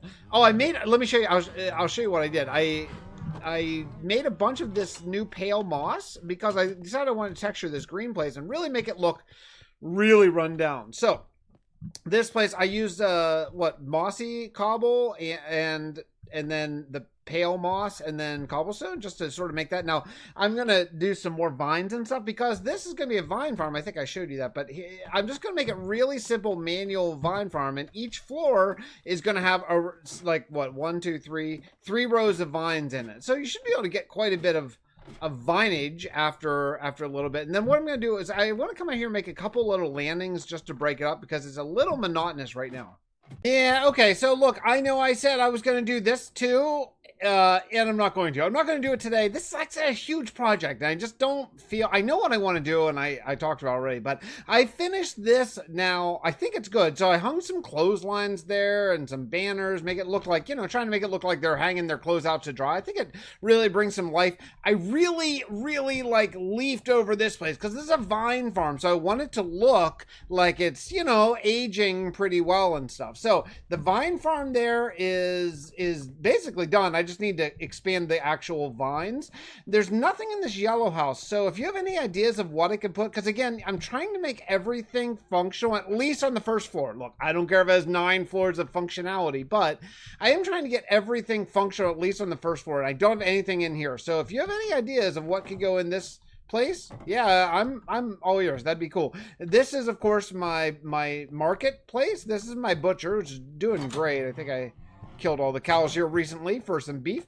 And then over here, this is actually a mangrove farm. Mangrove trees are really annoying to harvest, so I'd put like a roof limiter, and then you can just grow it, and then you can crawl up a ladder and drift to the top of the tree, which actually makes harvesting it a lot easier. It's a lot easier to harvest mangrove trees going down than it is climbing up. So yeah, but these are done. I feel really good about them. I like them. Like when you're walking through town, especially when you're coming like this way. Oh, I need a long, like, I don't know what to put here. What the heck am I going to put here? I have no idea. So yeah, but when you're walking this way, it just looks like, you know, these look like apartment buildings. I think it's pretty cool. I do want to continue expanding the city, but we're going to branch away from this the next episode, because I really, really want to work towards having a unified world. And let me tell you what I'm talking about. So, you know, whenever I talk about interconnectivity of worlds, I'm talking about, like, I am purposefully building in this world very close together. Like, I didn't do large biomes on purpose. I want everything to be close. You know, we have Steelport, Frostmire Castle, New Hope, Perseverance is right down there. That's the ancient city. Sandhill's not too far, but then once you go past the Arc Tower, it's a ways to Gabor. The Pirate Kingdom's kind of out there completely by itself. Fixxiverse theme park is way over there. I mean, well, it's not way over there. It's just over there, but still, it's a ways with nothing in between except for just road.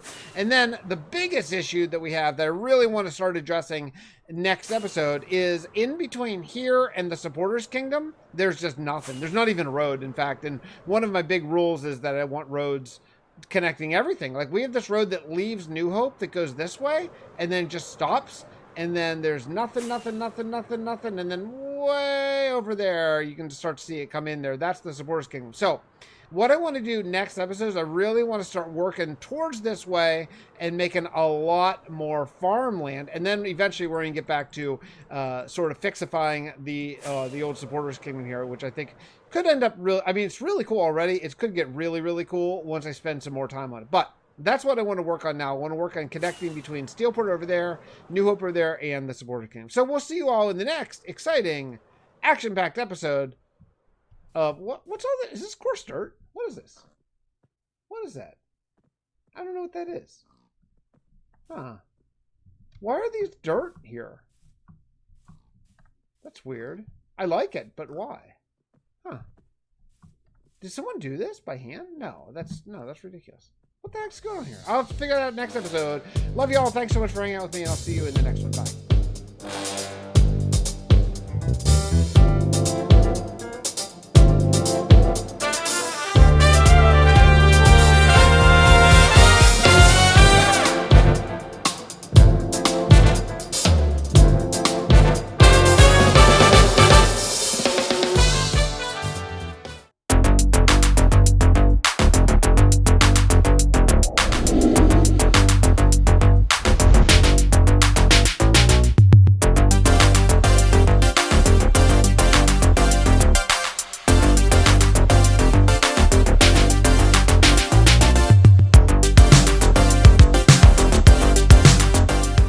my goodness, all of time is going to pass while I am working on this road. I mean, so this is the Supporters Kingdom we have not been to in quite some time, but we're going to be back because I'm finally connecting the only part of my world that is not currently connected. And wow, I have been at this for hours just trying to get land that is sort of tiered enough to run a road. You can see over there, like I've done this. So this is where I'm going to run a road right up here and then go to here. But this is not it. This is not where we end. No. We are going to go from here after we get all of these. I'm picking up all the flowers too. I'm trying to keep them all, and grass too. I'm actually shearing the grass so I can use it.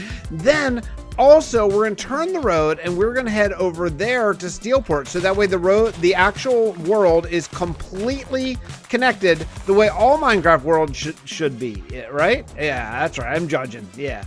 Hey, by the way, welcome back. It's Survival with Fix time. And yeah, my goodness. Well, I'm going to get back to it, but well, several hours later, and we have this road completed. My goodness, dude, this was a super long project. I mean, whoa, and I did not take this veer over to Steelport. We're going to do that another time. Although I'm going to probably lay it out at least with path block first because I want to get to that pillager tower. That's just a good POI on the way. And then eventually we'll figure out how to get through maybe a tunnel or I don't know what. But whenever I do crop fields all over here, I definitely want to have a major thoroughfare through. However, this road is officially completed. Man, that was a lot. There's a couple, like a wall that I got to build here and a couple little cliffs here. Let me show you this cliff over here that I'm going to have to put in like right there. Unless I choose to sort of flatten this area, which I might not flatten, but like gradually shift it and make that into a field. But I don't know, cliffs are interesting. So we might just do a little mini cliff here and here, but this is done. Now the next giant thing I'm gonna have to figure out, well, I gotta get that road over Steelport, but the next giant thing I gotta figure out is where exactly I'm gonna put these fields. And yeah, there's gonna be a lot. I don't know. This is gonna be challenging with this new terrain gen that Minecraft does now. You know, it's not nearly as flat as it used to be. So yeah, you really got to do some serious landscaping just to do some even pretty basic fields. Plus, I got the snow area here. I don't really know exactly what to do with this. It's not exactly a mountain. I don't know. What is this? Like, what is this little? I don't know what this is. Cow, you got to go. You know why I'm killing all these cows? Because I want the new cow variants. Ugh. Okay, so right through this area, there's going to be a tunnel, and that's going to go straight over. See this beacon? That's the Steelport beacon. So that's going to go right through there to Steelport. I stopped the road right here because we're going to do Blackstone. We'll turn it into Blackstone, and then it'll be perfect. We'll just sort of slowly feather in Blackstone, and then go Blackstone through the tunnel, and then right into Steelport. But check out this area. This is so, I mean, it's so cool. Look at it. It goes down there, geode, the whole way down to Deep Slate. You can see, you can't, right over there. There's some Deep Slate. But yeah, you got the Pillager Tower right here. I mean, this area is awesome. We're definitely going to do something really cool with this. It's so close. And I mean, come on, like Frostmire Castle's right there. Still a lot of work to do in Frostmire Castle. That's going to be cool. But this whole view is just going to be absolutely fantastic. I mean, when you look around and you look at just like the scope of this road. So now this road goes here. It goes the whole way over there to the Supporters Kingdom, which I again don't remember the name. Goes over here right to the gates of right there. Those dark oak gates are the gates of, what's it called? New Hope. You know, before I get into all the farming that we're going to start doing right over there, I do want to talk about these fields, because these fields, when you're walking down the path, they look great. But when you're flying over, man, they are puny. They're so little. And I mean, it took forever. Now look, these fields, honestly, they can't be much bigger because there is a giant drop-off going down here. This, by the way, is the AFK spot for the ink farm, which I've got to do a build. Look at that. That's terrible. So I couldn't make these fields much bigger because of this big cliff, you know, but these fields over here have got to be a lot bigger. So I gathered up a lot of the seeds that I have in this entire world, and I'm going to start with just a pretty big wheat farm over here, and then each farm, I'll take some time, and it takes a lot of time, but I'll take some time, and I'll smooth out the terrain and sort of make it, you know, like gradual. It's a boy getting real laggy. I'm playing on 32 chunks in vanilla Minecraft. That's going to do that. Anyway, let me get working here. I'm going to do at least this field and then we'll go from there. Oh my. So I was just curious. I just wanted to see how many blocks I have just placed because I have gone absolutely crazy with grass and dirt. And it looks like we're well over, what, 600,000 blocks? Now, that's not like just this project, but this was just massive. It was massive. I mean, yeah, by the way, I finished that wheat field. It looks nice. This entire land is fake land. Like, all of it is fake. If you just look underneath, I promise it's fake. Watch. There you go. You see? It's all fake. And then there's a creeper right. Yeah, okay. All right. All right. I'll take your gunpowder, sir. Yeah, so this whole area, this is where I've been getting all of my... Okay, so I built a creeper farm, I guess. This is where I've been getting all of my gunpowder. I need to get out of here before I get blown up. Oh, okay. I missed. Not great. Okay, there we go. We did it. We did it. All right. Anyway, yeah, man, that is...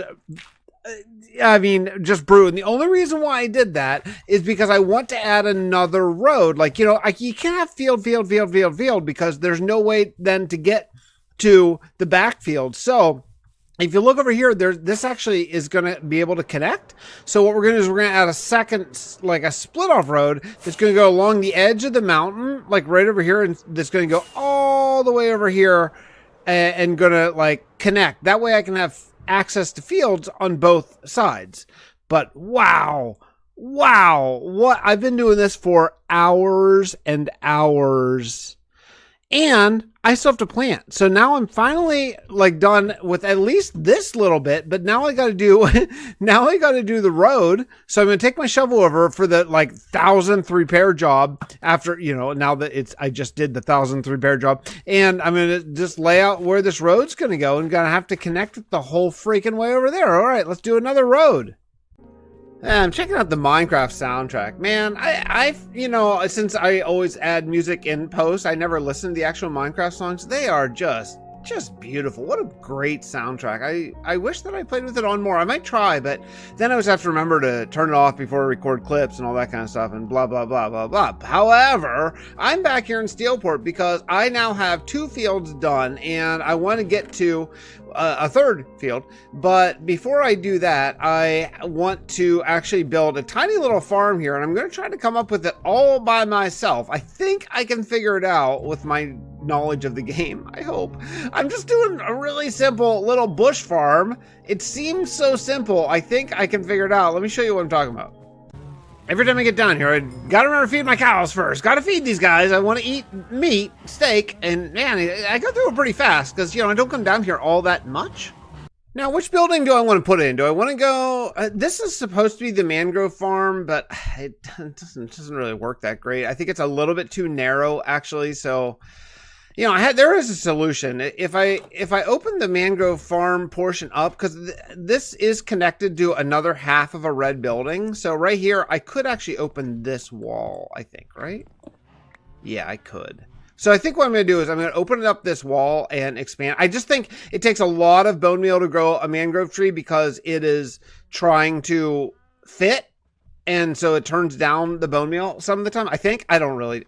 I'm talking like as if I know how Minecraft mechanics work, and I do not. But that's my suspicion anyway. I'm supposing that the mangrove tree needs a little bit more room to grow. Now this is the cow farm over here, and I had asked before if you guys had any ideas for this building. And I guess I might as well just do a bush farm right in here. I don't think this machine is going to need more room than this to grow. So all I'm thinking about doing, I think this will work, is basically just 2 pieces of grass, right? Okay. And then I guess I would need a sticky piston, right? Okay. So then we'll just do one of these, and then we'll just put a sticky piston like right here. Okay. Yeah, should work. And then I'll have to put a dispenser. Where would I put a dispenser? Like right here, I think, right? And then I think I could just put an observer facing up and then facing that. No, that's not it. Has to be here, right here, facing down, right? And then I could just put, let's see. Oh, no, that doesn't work. I need actual bone meal. Okay, so let's grab like half, just a little bit. Throw some bone meal in there. Plant. I brought 2 bushes just in case something goes wrong. Right? Oh, no. That's not going to work. Oh, no, wait. Hold on. Maybe I need the dispenser here. I think I need the dispenser to look at this block right here, right? So we'll have it look at this. And then...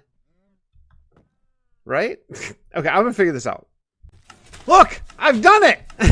Somehow! I don't know how I've done it, but I did it! I mean, there's gotta be better ways, but look! Look at that! It's an automatic bush machine. Now, all I need to do to make this better is to sort of box in this thing, so that way all the grass bushes are all pushed out to me, but it works, and then it just stopped whenever I ran out of bone meal. So let's see, I'm gonna throw in 27 bone meal, and then you know what? I think I don't know how to make it. Here, maybe I could start with a lever flick. Okay, no, I don't know why that one didn't work. Okay, let's grab a little bit of bone meal. Maybe you gotta start with 1 piece of bone meal. Let's try this. Yeah. Okay, so you gotta start with 1 piece of bone meal. So you know. I could do that with maybe another dispenser, but yeah, it works. Oh wait, that didn't feel like 27. Is it? Was that 27? Hold on. How many bushes do I have? Well, maybe it was. I don't know. I wasn't really counting, but okay. Hey, we did it. We did it. We did redstone, kind of. I mean, not the best design ever, but it works.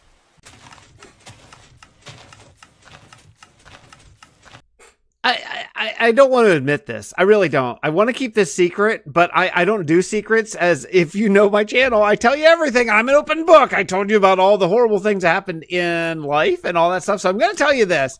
My farm didn't work. It was terrible. So I just looked up YouTube and I found a Ray's Works farm that's infinitely better. I'm out of bone meal right now, but yeah, this is so much. So this is the firefly bush, and it's like perfect. Of course, so much better than my version. I'm so embarrassed. And then, so I put fireflies on the outside so you can see that. And then this is the regular bush farm. Again, just it's totally stolen from Ray's Works because his farms are so much better than anything my stupid brain could come up with. And this is just, it's like, it's instant. It's so fast. So anyway, so okay, so fine. Well, hey, you know what? I'm proud because I did a farm that actually technically worked, though it was crappy. And now I have a farm that's great. So now look, so we have reasons for these buildings. Do we have reasons for all the floors? No, we don't, but that's okay. I don't care. I only care about the bottom floor. So when you walk in here, you're gonna be like, oh, cool, there's something in there. There's something in there. Vine farm in here, which by the way, my vines have been really growing. Like just from walking around, I have vines now on every floor. So if I want vines, I'll have like several stacks of vines easily in one harvest. That's pretty sweet. Cow farm and butcher and market are all good. And this mangrove farm is something that I still need to sort of work out because it's, you know, obviously not great, but we'll work on that in a little bit. I want to get back to farming.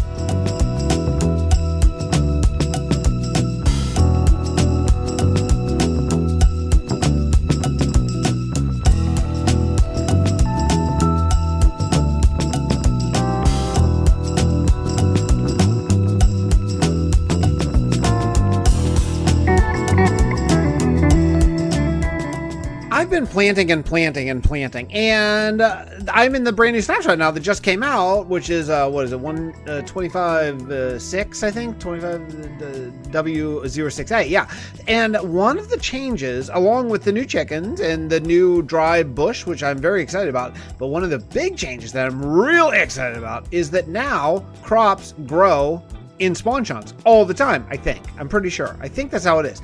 So I've been thinking about what to do here in the city because I want to continue planting, but I am essentially out of seeds. And now the only way I can get more seeds, and not just seeds, but beetroot and carrots and potatoes and everything, is just sort of like AFK while they grow. And like, I don't want to do that. That stinks. So I've been thinking about this little area right over here. And this area right here is exactly how wide I need it to be. Because if I wanted to do a stack farm that was like fairly tall, like maybe from here up to there, I could get crops in. This is the dead middle of that building is the center of spawn. That's world spawn right there. So that means I'm clearly in the spawn chunks right now.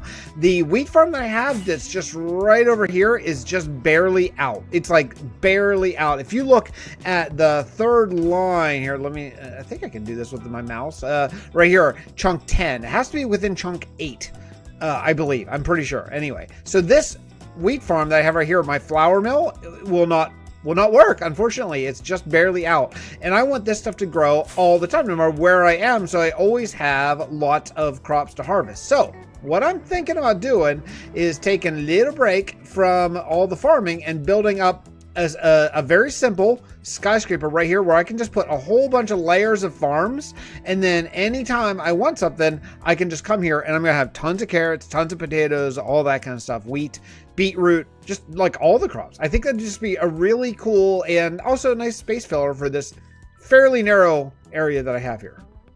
So I was AFK over at my frog life farm for a while, and I came back to my little spawn chunks farm, and look at what happened. These guys were loaded, and very clearly these guys were not. So we got issues here. I got to figure out, I'm gonna have to move my farm deeper back in there, and then I guess we'll just have maybe storage or something over here.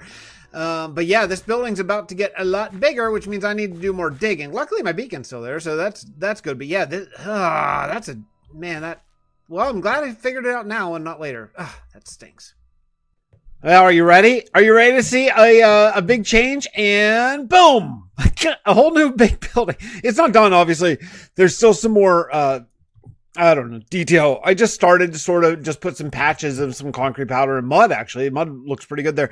But yeah, look at how many layers of a farm I have. I just started this room because this is like the main entry room. And so it just turns out that the netherwort is here. So let's just go up so I can show you. So we got netherwort on the, and yeah, every ceiling is a different wood type, which I just thought was kind of cool. I think there's even more wood types that I didn't do or close to it anyway. But yeah, then we got a second carrot. This is the second layer carrot, second potatoes, a second or even maybe third wheat. I actually have a berry thing. I should harvest these actually now because I only could find like 2. I flew over to a taiga. I couldn't find these anywhere. I don't think I have a berry farm in this world. It's super weird and surprising, but I don't think I do. So I actually I had to fly all the way to a taiga and just look for one. So I only have maybe like 3 or 4 berries, something like that. So I started with that. But luckily, since this farm is in the spawn chunks, which is freaking awesome. What an awesome change, Mojang. Like, I love that. I love crops grow in the spawn chunks now. So now all these farms are going to be essentially, for all intents and purposes, these farms are all going to be running just all the time. Like, they'll probably all be full basically every second that I'm in this world. These farms crops are going to be growing. So anytime I want to grow something or go plant a big field, I'm going to have a whole bunch of crops that I can just harvest and are fully grown. And then by the time I go harvest them and then come back, they should be fully grown again, actually, honestly. So yeah, what an awesome change. But over the berries, I have one more floor, which actually I have yet to plant. I'm going to make that a beetroot floor because I want a second beetroot floor. So there's my first beetroot floor. Then I have this one for just these guys, so you can just harvest those anytime. Then I have down here, I have my lower wheat and potatoes and then carrots down here on the base floor. So then what I'm doing is I'm adding these chests. So these chests should be always just constantly full of crops because by the time I harvest them and I harvest all these are basically grown again. This is an unbelievably efficient farm. Oh man. Okay. Well, let's just say my farming itch has been scratched. Check out all this. All of this land is new. Not just new farmland and crops and stuff, but actually the land. It's like a fake land because the actual old land was something like 12 blocks down. It's just a little too deep. So yeah, all this is new. What do you think? Man, this is a lot of planting, dude. This is a lot of planting. And what I just did is I just got a bunch of firefly bushes because actually I'm going to do a firefly hill right here because I have this little snow-capped hill and I didn't know what to do with it. I wasn't sure what I'm just going to do. I'm just going to plant these sort of just like all over, just sort of like this, and then just make the whole hill sort of just come to life. I think it'll look really cool and also be a good filler because this hill is not that gradual. I actually tried to make it more gradual and I couldn't because the crops went up against it. And for Pete's sake, after planting all these, I'm not going to break any of them. So I think what we're going to do is we're going to wrap up this episode here with just an absolutely massive farming experience. Certainly the most farming I've ever done in a single episode for sure, by a lot. And then what we'll do is we'll come back the next episode, probably go back to Steelport because I do want to continue working on the industrial city. But eventually I do want to get over here. I want to work on continuing to transform this place here as we're getting close to 7,000 days. We're getting there. But speaking of that, I mentioned probably in the title of this video, lore is back, and I'm going to try a new way of doing lore, and I'm going to try that right now. Thanks for watching. I'll see you all next time. Bye, everybody.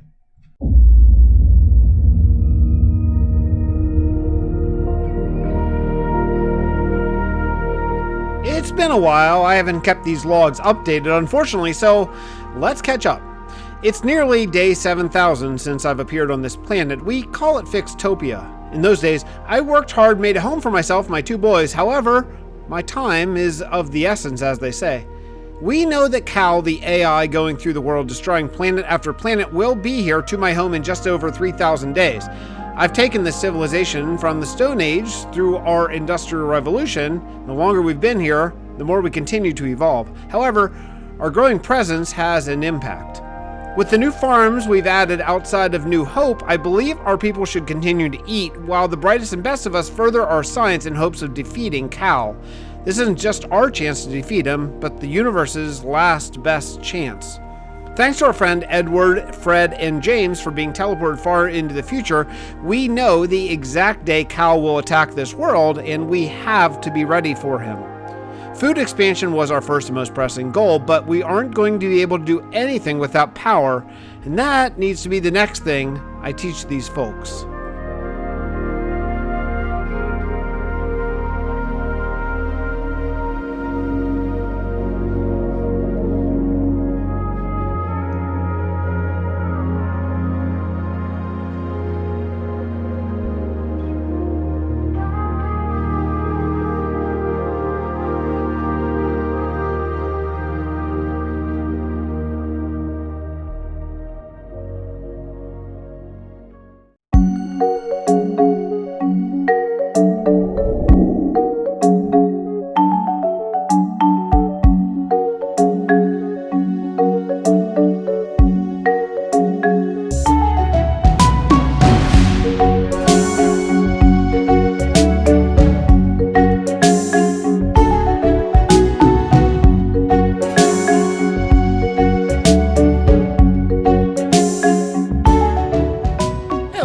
Welcome back to another episode of Survival with Fix. Well, we are here for the lightning bush sorting segment of the show. And unfortunately, that sort of brings up a problem, is I have no more glow ink at all. As a matter of fact, I haven't actually had any in a little bit, and I've had to go hunting for them, and it's pretty miserable to go hunting for those guys. Not fun really at all, honestly. So what I want to do is I want to do one of two things. I haven't decided yet, so I'm going to let y'all decide right now which one we do. Whether we do either a glowing farm, which I believe, and man, I'm not sure how this works, so before I really commit to this, I'm going to have to like Google how they work. But there's a spot for one right about, is it here? Yeah, it's right here. This is a river biome, I'm almost sure. Is it a river biome? No, it's a flower forest. Where's the river biome? Is it here? Is it right here? Yeah, here. This is a river right here. So if that's what they require to spawn, then I could potentially make one right in this sort of area. Or the other option is we can utilize that flower forest biome that's right over there and go to town on making a botanical garden sort of build. So go ahead and think your answer really hard, and when you come back next clip, I will tell you who won.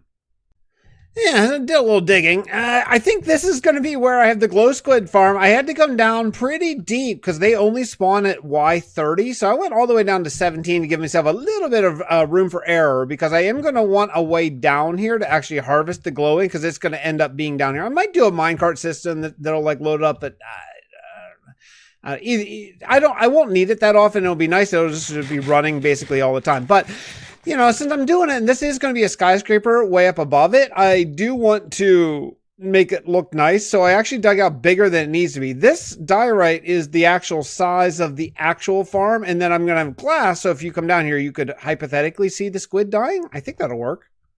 Hey, look at that, it's working. I'm getting glow squid, baby. Glow ink. I mean, it's not super duper fast, but it's fast enough for me. I don't need a ton of it. I just want to be able to make my signs glow so I can read them, because my eyes are getting old, as is the rest of me, unfortunately. So yeah, they just get sucked down to the magma stuff, then they die, and then I have a little cart underneath that picks it up. So I decided that I wanted to make, make it look kind of nice. I am going to want a water elevator, probably like here-ish somewhere. That'll work that out in just a sec.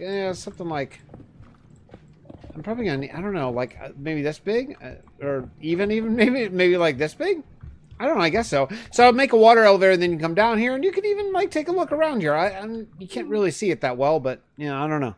I've done some building. We have this building over here starting to develop. It is my glow squid farm, and it's really, really, really working perfectly. Now, I put a little round window you can see barely up there. That's going to be how I fly in until I get around to building a water elevator that's going to go up to the AFK platform.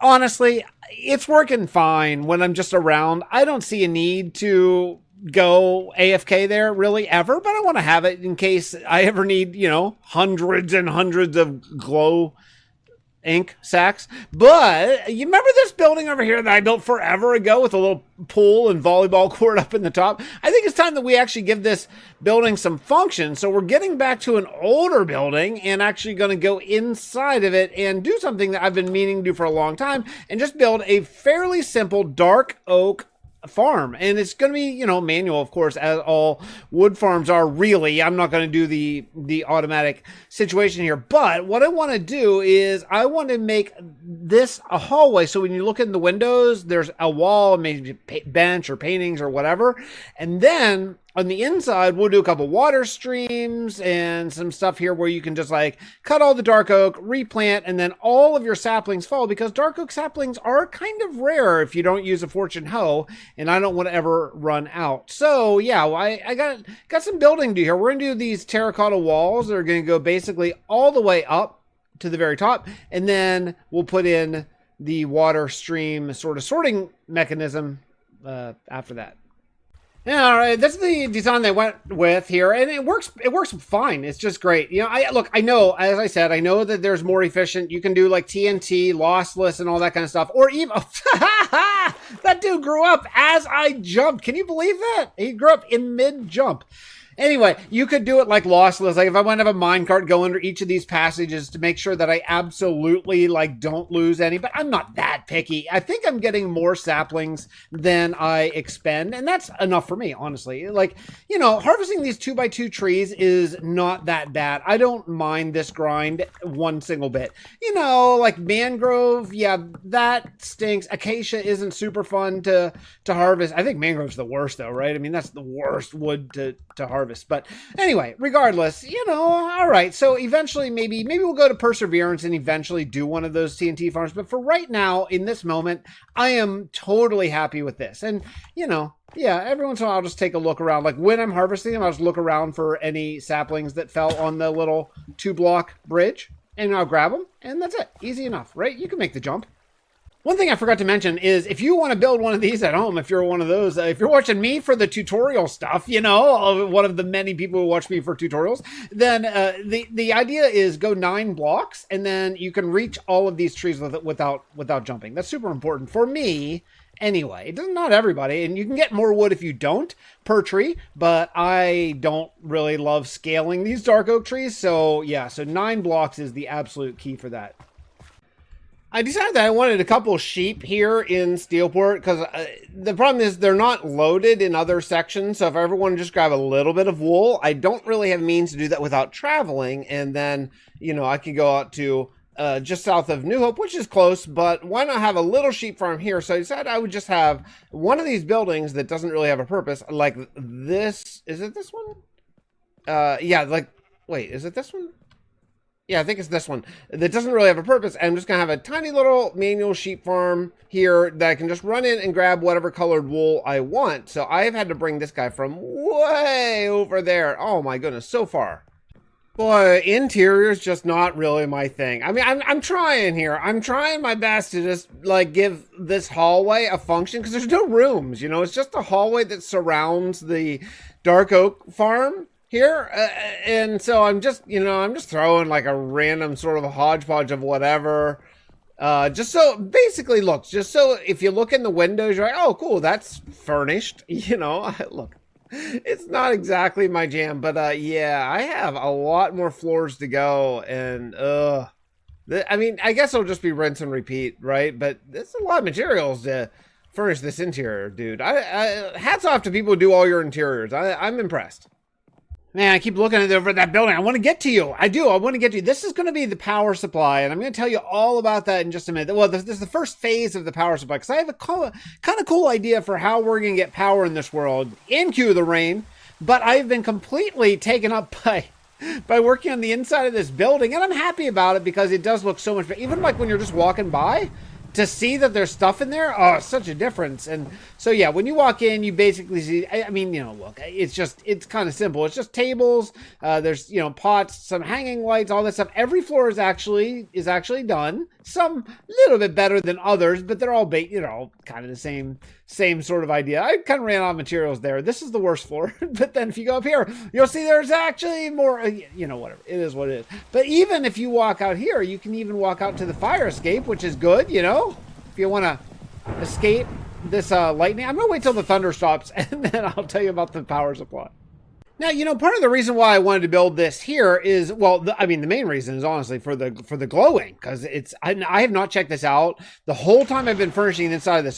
So I have no idea if things have been spawning, if I've been close enough or what, but yeah, not bad. Not at all. I've only, I think, probably ever had like a stack total in this world. So having, you know, 9 or 10 stacks right there, that's not how you go. That's pretty good.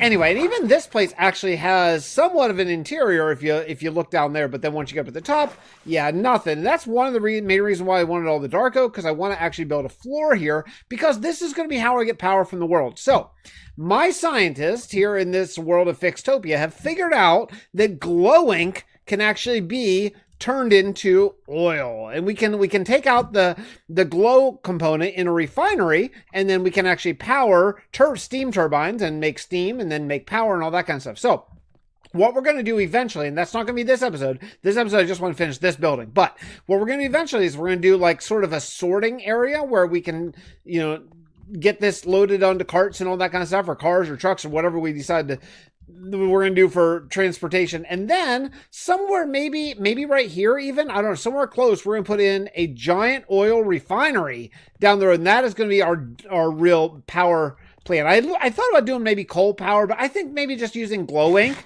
as sort of the power for this is just going to be really, really fun. So first thing I want to do before I even worry about the interior stuff and the actual design of this building is I want to get some pipes coming out of this, because that's what's going to be dropping off the glow ink into this general area where it will be packaged for future processing.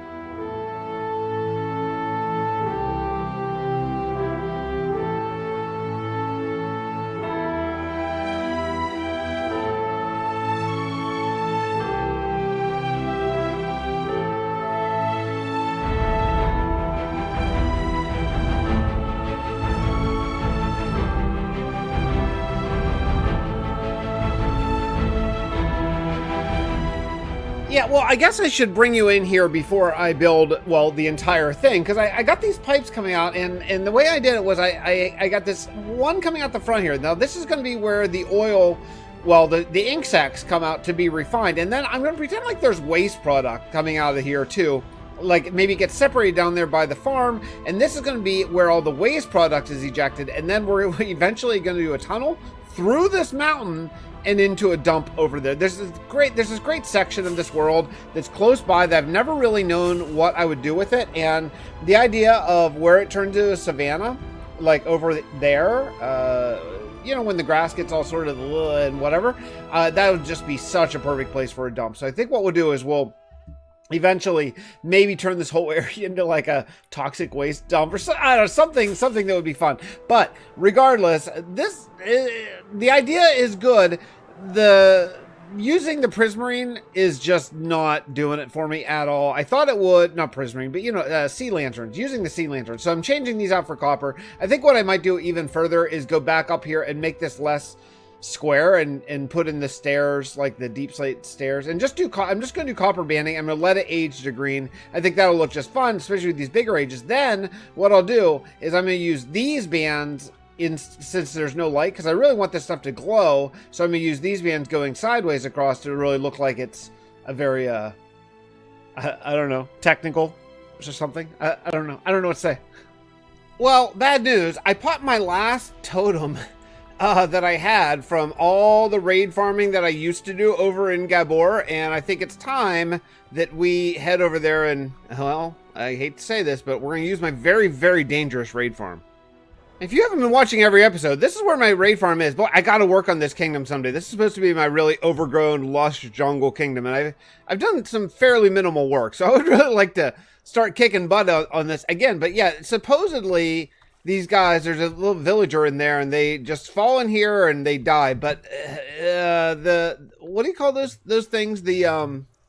Those they're not allies, but like the evil version of allies. Man, those things, like, they get loose and it's crazy. So I'm gonna try this. I think this is how you start raid now. You take the ominous bottle. Yeah, is that it? I just picked number 1 because I thought that would be the easiest one for me to do without dying and just get a couple totems. But nothing's happening here. So what do I have to do to start this raid? Is this not how you do it? I thought this is how you do it. Oh, it is how you do. Okay, I have to leave the area and then come back. So now that the raid's starting, I need to get way down here into this like kill chamber, I think. Oh boy, what do I do? Did I stand right here? I think I stand right here. This is so dangerous. I hate this. I hate this. Wait, I'm supposed to have boats. Am I not? The boats are supposed to catch the... Oh, I don't know what I'm doing here. Look! I didn't do the raid yet, but look what I found. I forgot to check my raid box. I should have checked my raid box because I have some totems in there. I'm going to leave 2, and I'm going to... Oh, it's already started. Okay, 1 fell in. 1 fell... Oh, yes. Oh, I feel so much better. I have my totem now. Nice. Oh, man, I should have checked that before I start. Well, we're committed now. We're committed. Okay, well, as long as I kill them super duper fast, I think it'll be okay. I discovered a small problem with my raid farm is this wall is too tall because these guys won't jump down because they'll get hurt, right? So I'm going to need to come back and address this, make like layers, because I'm having to come here and kill them individually, which is, you know, fine. I mean, it's just like shooting fish in a barrel, right? So there's phase 2 of the raid. But yeah, they won't jump down. So what I'll do is I'll come back if I successfully complete this, and I'll make like layers, like step down, so that way they'll just like kind of walk down and fall into my trap. I think that's probably the best. Oh, geez. Okay, 1 million more. All right, get down. Oh, there's so many, and they spawn right beside me. Okay, run. Anyone falling yet? Or are they chasing me down here? I don't know which. Oh, there they are. Okay. Woo! Close. Oh, get him. Close. Hey, I won. So there was an evoker, I think that's what that guy is, stuck over there because I have a villagers that I forgot about to plant the sniffer seeds. I totally forgot about those dudes. And so finally I won the trade. And also, secondly, I ran around and killing all of the farm animals that I could find because this is, where's this one? Why is there 1 left? You need to die. I already got victory. You can't kill me now. Anyway, we're running around killing all of the farm animals because this is a swamp and there's a savanna over there. So I'm hoping that I can get some of the new breeds to spawn. That would be awesome. So we're going to come back and address this later on. Maybe I'll spend a Gabor episode soon. I don't know if you want to see that or not. I don't know. Like the Gabor episodes... they're not always super duper fun to do because this is a pretty tedious build style, and all these buildings need to be kind of the same because this is very ancient and they need to look at Sage. So I don't know, maybe we'll see. But regardless, I'm headed back home. You know, I was going to move right on to this building over here because it is starting to come along. I have this pipe is done. I actually built this little holder for the pipe, and I want to build a water elevator to get up to the AFK platform right through that window. However, I just remembered I have heroed the village, and I think I should maybe try to exploit that now, right? Should I? I don't know. Like, I'll try to exploit that now because I don't know if it changes since all my villagers in this world are like fully maxed. They're like, you know, like the best villagers you can get or whatever. So I don't know. Let's go find out together. This is one of my absolute best ideas I ever had. Right before that villager rebalance, well, when I thought it was going to hit, I came over, I made all these mason villagers, and this is the best way to get quartz blocks in addition to andesite, granite, diorite, and also some of the terracotta. So you can actually get this. But the main reason why I did it is for brick. That was the biggest thing. So let's see. Yeah, it's exactly the same. So I can still trade. Okay, so it's still only allowing me to trade for the exact same amount. I have it for 35 minutes, but I don't really notice a... Yeah, because I'm only trading, what, 16 stone before it locks out. I kind of thought maybe it'd be like unlimited trades or something sweet, but it doesn't appear that that's the case. That's okay. I'll get the brick. I always need the brick for these factories, so I will exploit it, and that's fine. But boo for that. Wait a second. How would I have this clay block here? Did someone give me that? Was that a gift? I think that may actually be. That maybe they may give gifts. I think that might be what happened. Okay, so they give gifts. Nice. I think it's about time to wrap this one up, but I like this build. I think it's kind of cool. By the way, there's going to be a lore segment coming up at the end of the episodes. I'm planning on sticking those in there. So I really did some I'm trying to learn, you know, I'm trying to evolve. Everyone's doing the whole, you know, weathering effect and all that kind of stuff. I'm trying to learn how. Okay. All right. Well, it's a first step. It's okay.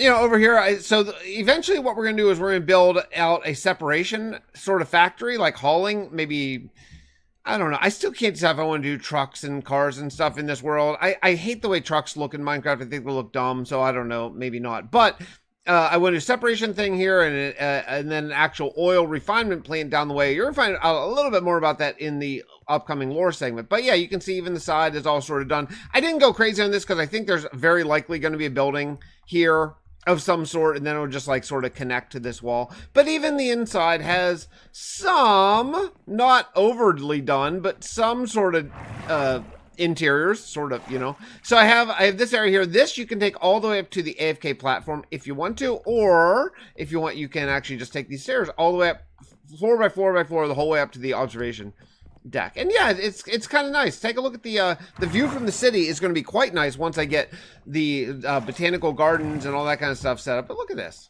right? The city's coming along. It's starting to feel like an actual city and not just like a little Minecraft town, you know? Starting to. This city expansion is going to really help to fill it in, and then we'll move over to that little continent over there. That's going to be really awesome. Yeah, I love it. So stay tuned for the lore segment to find out a little bit more about the upcoming oil refinery, and I'll see you all in the next exciting episode of Survival with Fix. Bye, everybody.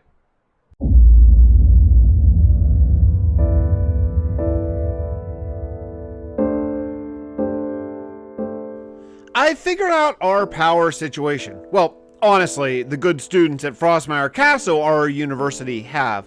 Thanks to Tracy, our AI from James's old ship, we're basically fast-tracking the best students we have in this world, from farmers to scientists, in record time. That being said, it's still a long process, and time is critical. There is an animal that inhabits this world called a glow squid. Its ink has the strange property of making things like signs and item frames glow. Well, the energy has to have some use, and that's where our new oil technology will come in. Our students have figured out how to separate the oil from the glow ink sacs, then use it to create some serious power. This could lead to the electronic revolution of Fixtopia. The first thing we had to build, however, is the actual harvesting plant. This new build in Steelport should siphon up glow ink sacks and separate it into usable components and also bio-waste. Now that that is finished, we can move on to the planning stages of our first oil refinement plant. This is huge. I just hope it's not too late.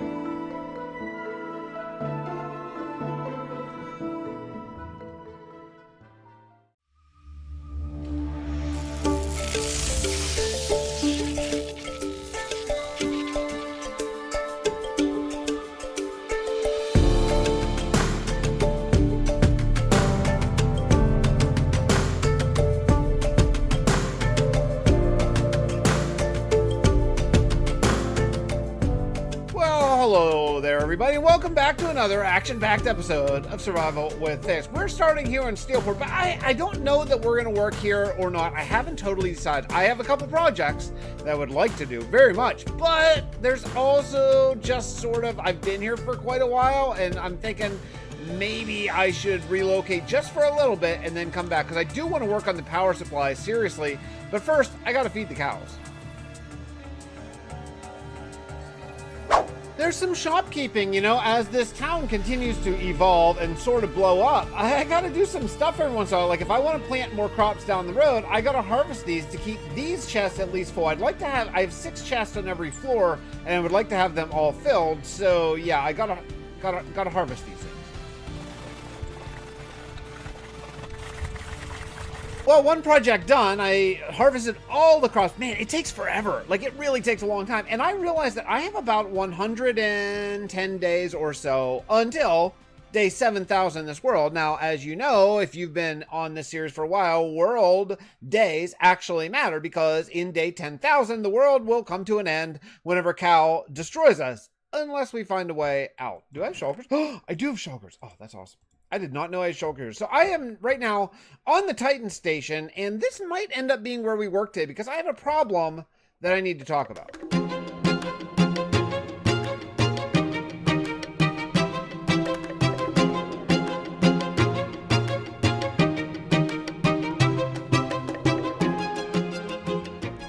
Well, I'm here mostly for glass, and to get glass I need emeralds, and I've actually used almost all my emeralds, so that stinks. So I'm gonna come here, do a whole round of trading. Now, I do have emeralds back at base. Wow, this thing's kind of going pretty well. Still, okay. And I'm gonna get emeralds. I just want to leave here on the Titan station kind of like all the time. I don't want this one potato, not potato.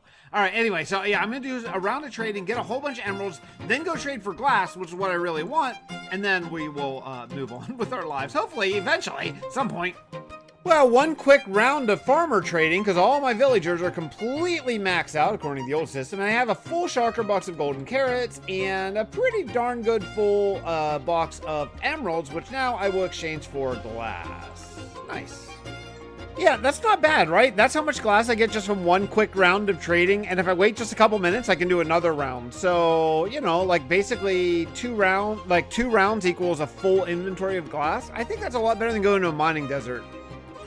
So here's kind of what I'm thinking about. I'm back here in Steelport, and I don't love that I have teleportation in this world for free thanks to my teleportation hub. I mean, the hub itself is awesome and I like it and all that kind of stuff. I don't regret getting rid of my nether hub at all, but I don't love that it's free. I don't want to like have to pay emeralds or diamonds or have to carry those around. That's just adding extra blah to the game, in my opinion. So what I want is I want to have to do a build to be able to deserve this.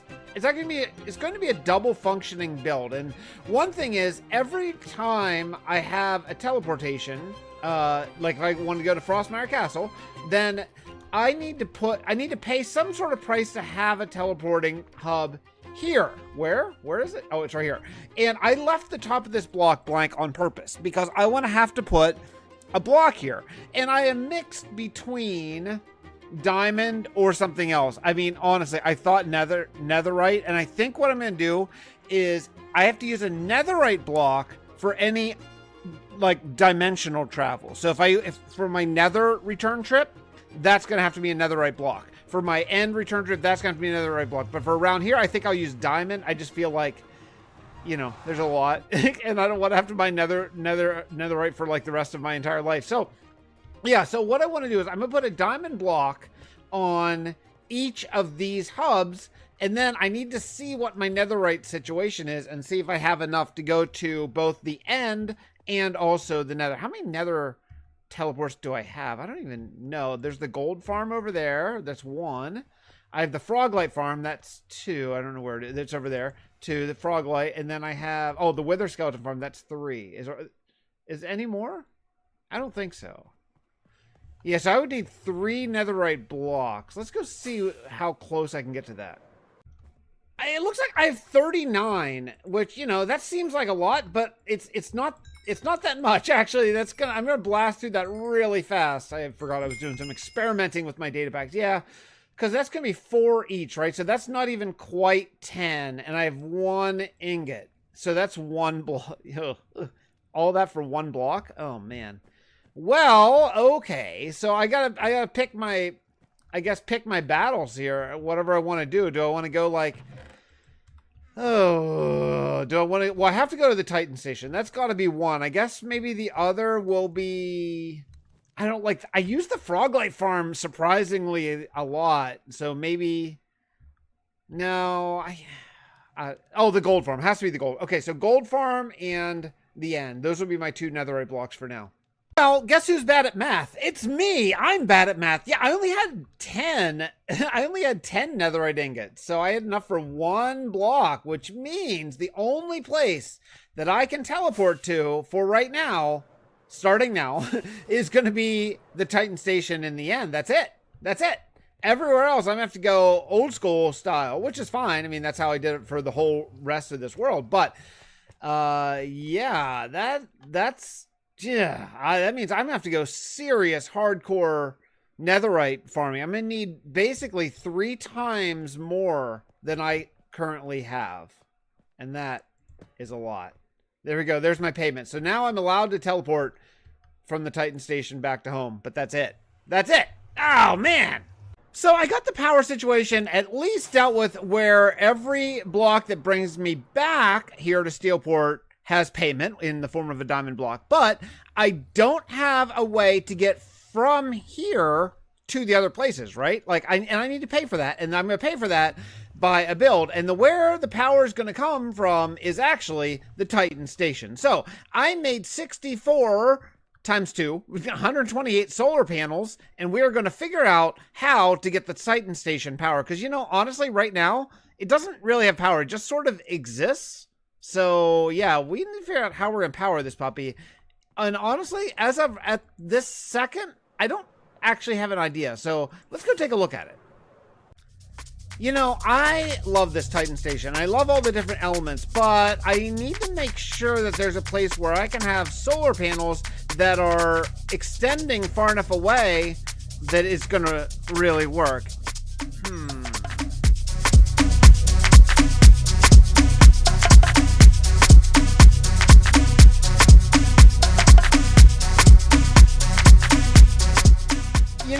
I spent a lot of time working out the sort of numbering and positioning of these solar panels, thinking okay, that's a lot, because these are not the solar panels. I'm actually going to use daylight sensors, and I made 2 stacks. It took a lot of quartz to make that. That's 6 stacks of quartz just to make 2 stacks of daylight panels. The problem is, if I do here, these are 8 wide, 8 long, right? So if I do 1 solar panel on each one, that's right there, that's 24, 48, 64, right? Is that how that works? Yeah, so that basically one of these is more than I currently have already made, and I have 8 of these. So I'm going to need to go absolutely mega, end game quartz farming, or, and here's the other option that I might do instead, iron trapdoors, because that would kind of look like solar panels, and I have infinite iron, and I kind of think I'm going to go with that, honestly. I mean, these look cool. They look cool. They're in there.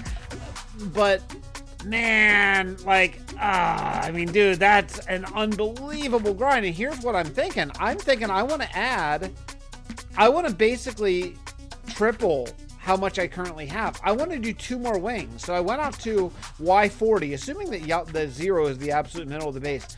And I think what I'm going to do is I'm going to do a wing exactly what I have here, this way, and then double all that on the other side. It's going to be, a huge, huge commitment. So I think I kind of got to go with the iron trapdoors and just like, you know, hand wave. Yeah, those are solar panels. Trust me, dude. Trust me, they are. Yeah, okay, what do you think? You notice anything different? Notice anything different? Oh, man, I like it. I like it a lot. Look at these solar panels. They look so freaking cool. Now, I don't even have them actually on yet, and that's going to require a lot of iron because I'm going to go iron. Also, while I've been up here, I've been grumbling to myself about my old end render down there. It's got to go. I keep talking about it going away, and it's fine. I'm going to get rid of it. Like, I have an end render in here, and I never use this. Like, the worst experience farm that I have of my several options in this world. So yeah, these are awesome. They're going to deliver power. The next thing I got to do is I got to go back and I got to get those iron trapdoors. So I'm going to grab all the iron I have in Steelport and bring it over here, and we're going to get placed in. But this is starting to look really cool. This thing is going to power my entire teleportation network. So I don't feel so darn guilty about being a big cheater face. Oh man, can you see it? The solar panels are complete. This looks so good. Now, there's a little bit more building that I want to do here because I don't love that they don't look like they're connected to anything. Which they're not. So what I want to do is I want to put like sort of relay connector looking like mechanisms on each one of these arms that go into the main, and then have another main one that's going to go down there and channel this into the main space station. Now, one of the things that I have in the space station from my failed sort of Enderman experience is I have this water area.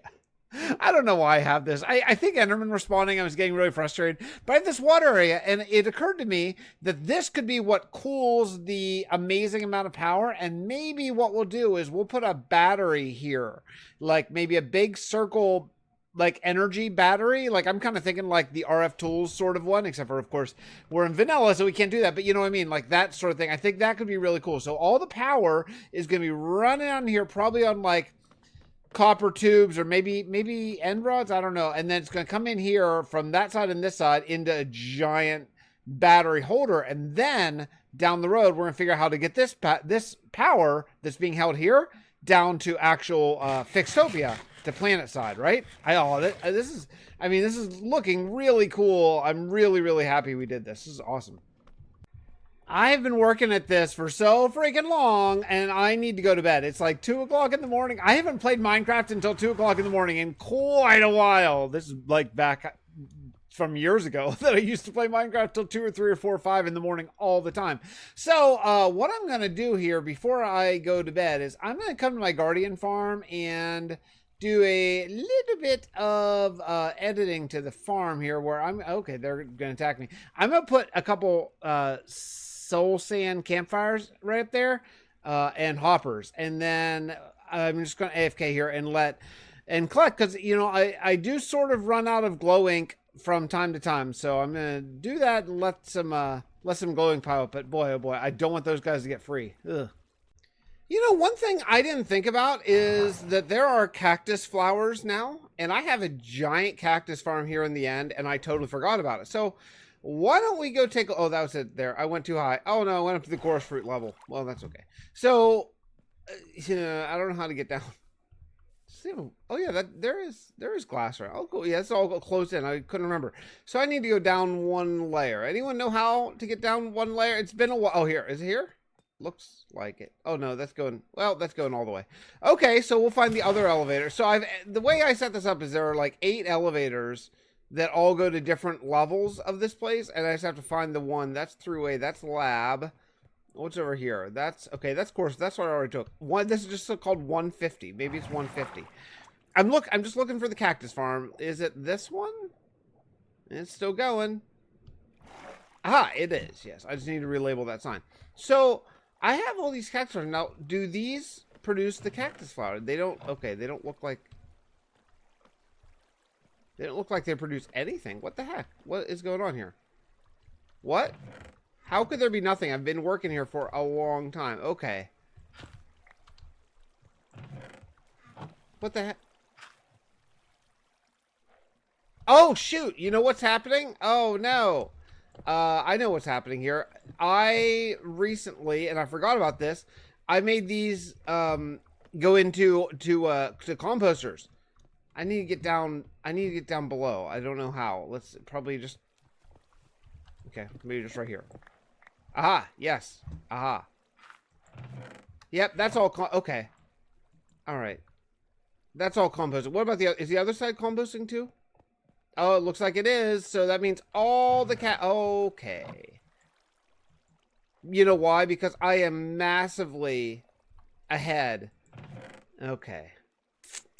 So let's see here. We'll take all of this and I'm going to turn this into bone block, I guess. Oh man, is there a way up? Is there even a way out of here? I guess this way. Okay, yeah, there are stairs. All right, good. Okay, well, so lesson learned. So I took these composters out for just enough time to like make these bone blocks and stuff. And I got over 2 stacks of cactus in each one and no cactus flowers. So that means my current cactus farm does not indeed work for cactus flowers like we kind of suspected maybe. I thought I might need a new farm for that. And that's okay. That's exciting. I get to build a new farm because I have all of these just waiting to be dealt with, and so I don't need more cactus. I mean, look, I have a double chest of cactus just sitting here, so I really truly don't need another cactus ever. So I'm going to continue to bone meal these now and just save them for later. But for now, I think that I can remember that I need to make a cactus flower farm at some point. The other thing I have up here though that I haven't checked on in, I mean, ages, because we haven't worked on the Titan station in a really long time, is my sniffers. I got 4 sniffers up here, which somehow continue to find seeds all the time, despite me never moving them out of these little rooms that I have. I didn't think that's how it worked. I thought that after a little while, the sniffers would have to be relocated after they checked all the seeds, but look, I just keep getting more of these seeds. So the only reason why I'm really doing this, honestly, is for another crop in my farmland, really. But that's quite a few, you know? I mean, that's that many. I don't know. That's pitcher pods, torch. I wish they could find more seeds. It's a really, really cool mechanic and really like it. But still, happy for those 2 plants. I need more so I can plant them because it takes well over an inventory for even a small field. So it'll take a little while. So what do we think? Is it cool? I think it's cool, you know, using the copper. I'm going to let the copper age and see if I like it. And if I don't like it, because I don't think the lightning rods will age, so it'll just be these blocks. If I don't like it, then I'll come back in and like axe them and wax them. But no, axe them and wax them. That's pretty. I could say that. Okay, anyway. So yeah, I think it's really cool. I really feel like it looks like it's going to channel all the electricity into the space station. Now, the next thing that we got to do eventually, and I don't know if that'll be this episode, probably not this episode, that'll probably be more of a next episode, is figure out how to get the energy down to the teleportation hub. Because this whole thing is powering both the space station and, of course, the teleportation hub. So I think there's enough here. I feel like there's enough solar panels to create that amount of power. I hope so anyway. I don't know. Regardless, I think that I'm going to wrap this one up here today. We've done a lot of building, man, a lot. Like, I mean, the difference in the before and after of this space station is absolutely massive. Here's a lore segment coming up, and we'll see you all in the next episode.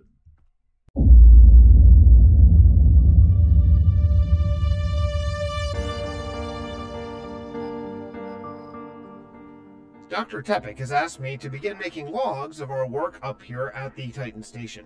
My name is Hank, and I'm a synthetic copy of, myself from a very long time ago. I was stationed up on the moon of the planet we now call Fixtopia roughly 6 million years ago.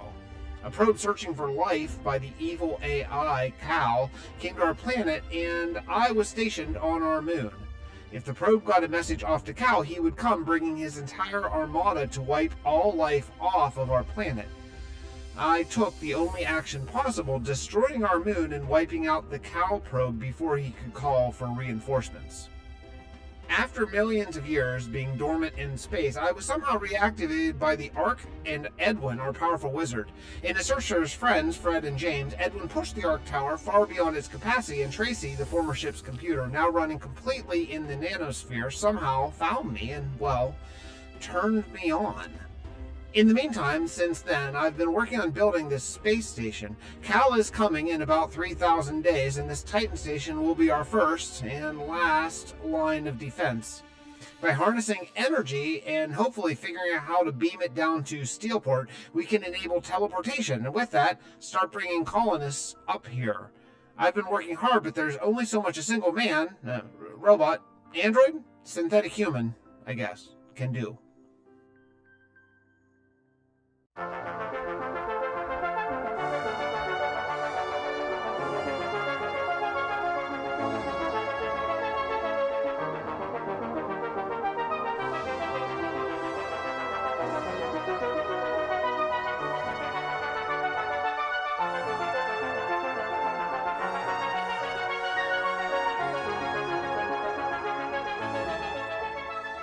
Hello everybody, welcome back to another exciting action-packed episode of Survival with Fix.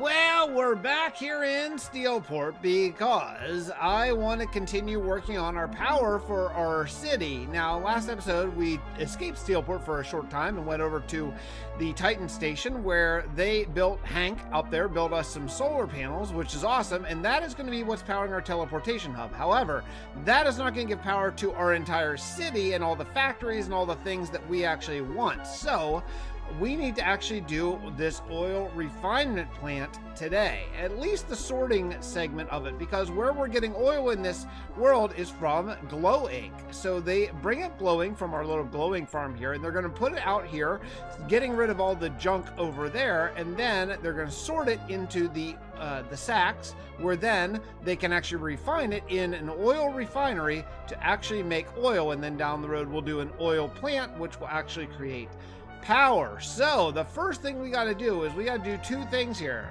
This is going to be the excess. This is going to be the like sort of trash heap over in this area here.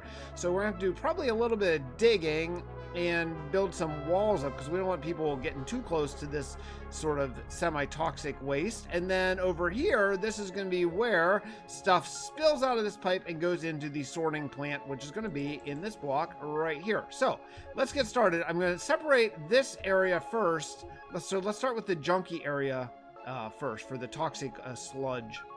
I have this idea where this is all the waste product and where it's going to get like sort of shipped down by this sort of pulley mechanism because they got to get rid of it somewhere. And what do people do with their waste? They just sort of throw it underground and pretend like it's not there anymore, right? That's what we do. And I guess that's okay. So I threw a beacon down so you could dig out this tunnel. But guess what I found down there? That's where the ancient city is. I don't know if you remember, back a whole bunch of episodes, I was mining and I found an ancient city totally randomly because my mines leave from my storage building right over there and they go in a straight line, and there's an ancient city right where the beacon is. That's where it starts. So I'm going to make the ancient city okay, dude. I'm going to make the ancient city into my, my trash bin, you know? I'm not shut phone. I'm trying to do some talk to my friends here. So yeah, so this is gonna be my trash bin. So I'm gonna have these pulleys that are gonna bring down all the waste from the glow squid, the oil refinery, and it's just gonna dump it down there in the ancient city. And that's gonna become maybe a plot point later. Like, I'm not proud of this. I'm an environmentalist after all, but we're gonna set up some consequences in the storyline for later on. What do we think? We have this little tunnel here, and eventually I'm gonna get all the disgusting byproduct here, but I think this kind of works, you know. I use this is gonna be like the rails for the walls, and this is like the track that these carts are gonna move along, and then they're gonna have to be supported from the top. So I think what I'll end up doing is using maybe some, I'm thinking maybe blackstone. Do I have some? Yeah, I got some walls left here. Yeah, so something like this, maybe just put, I'll have to get another slab somehow. Let's can we use, could use like just for demonstration purpose, so like maybe like one of these and one of these for the track, and then maybe fence gates or something along there. I think that could probably work and make it look like, you know, it's going to carry it down here to the eventual pit. And that means my next project is probably going to be digging out, unfortunately, from here the entire way down, and it's freaking far to the ancient city. So I have like 120 blocks ish, somewhere in that ballpark, maybe 100 blocks to dig in sort of a circle about this big, maybe a little bigger. down to the ancient city, just so you can see where all the stuff's getting dumped. I think that'll be a kind of cool part of the build. Yeah. I gotta go dig. Okay, well, I'll see you at the other side of this hole, I guess. So the hole is dug, and man, this was a lot of digging. I mean, this was a lot of dig. There was not a natural cave to be found. So I dug all the way down here, and the hole kept getting wider and wider because I kept finding patches of gravel and stuff I wanted. And then look what I found. I found this huge area over here just filled with mobs. So I thought, well, I'll just open it up to that because that could end up being a feature of some sort. I don't know what exactly yet, but it could be. And then look what I found over on the other side. I saw this skulk and I'm like, that's interesting. And then we got down here and there's a deep dark biome right here, which is absolutely perfect for like what we're planning on doing, of like using basically Skulk as the runoff off of the glow ink, which I think will be really cool. Then I had to keep going, so then I made a smaller hole because this was getting, I mean, hardcore time consuming. I spent several days digging this, and you go all the way down here, and then oh man, then it slowed down because then I got down to deep slate, and that gets way slower because you can't insta mine it. So yeah, ugh. But, and then here we are at the ancient city. So what I'm thinking about doing, I think I'm going to leave this here for right now because I'm not totally sure if we're done digging. I suspect we are, but I don't know for sure. So what I'll do is I'll leave this beacon here, and then eventually what we're going to do is we're going to make 2 dumps. We're going to make one that's going to go up there, and then we're going to make another sorting stuff where they throw the really toxic stuff down here. We're just going to pretend like the toxic stuff ate a hole in to this ancient city. I think that could be a really cool bit, and this may end up being actually a fallout bunker down the road. I think it could be really, really cool. I mean, there's so much that's cool about this ancient city. Let's see if I can fly over here and not die, but look at this. There's a giant lava lake just like here begging, like, please exploit me. Over here, check it out. It goes on into the corner. It goes all the way around. I don't know if you can see on YouTube because I know YouTube compresses everything to be super dark, but man, it's an awesome ancient city. So we'll definitely utilize this, and it's very close to Steelport, which is okay. Am I gonna die? Jeez. Okay. All right. Anyway, so let me get working here. What I actually have to do is I have to gather a bunch of Skulk up so I can start to make it look like it's sort of being dumped down this hole. So I brought my Silk Touch hoe, and I'm just going to get started. All right, okay. First, look what I got. Look, I got a little zombie villager here, so I could potentially put a dude down here, maybe do some trading or whatever. So, oops, don't get too close, though, until I cure him. But I think that'll stop him from despawning. I don't have name tags here, of course. So, I've made some decisions here. This giant cavern is going to end up being a lush, beautiful, man-made cave. It's just so big. I got to do something with it. And then this area over here is going to be my sort of Skulk area where I get rid of the stuff. I actually put this here because I'm hoping this is a Skulk catalyst. I think I'm hoping to spread Skulk around here and not have to pay for it, meaning go harvest it and put it down. So every time I find a mob, I'm trying to get him to come over here and die near this thing because I think that's how it spreads. But honestly, I'm not totally sure. Regardless, though, we are now in this stage where I have this stuff here. So this is the depot. This is for the really toxic stuff that's going to go down the ancient city.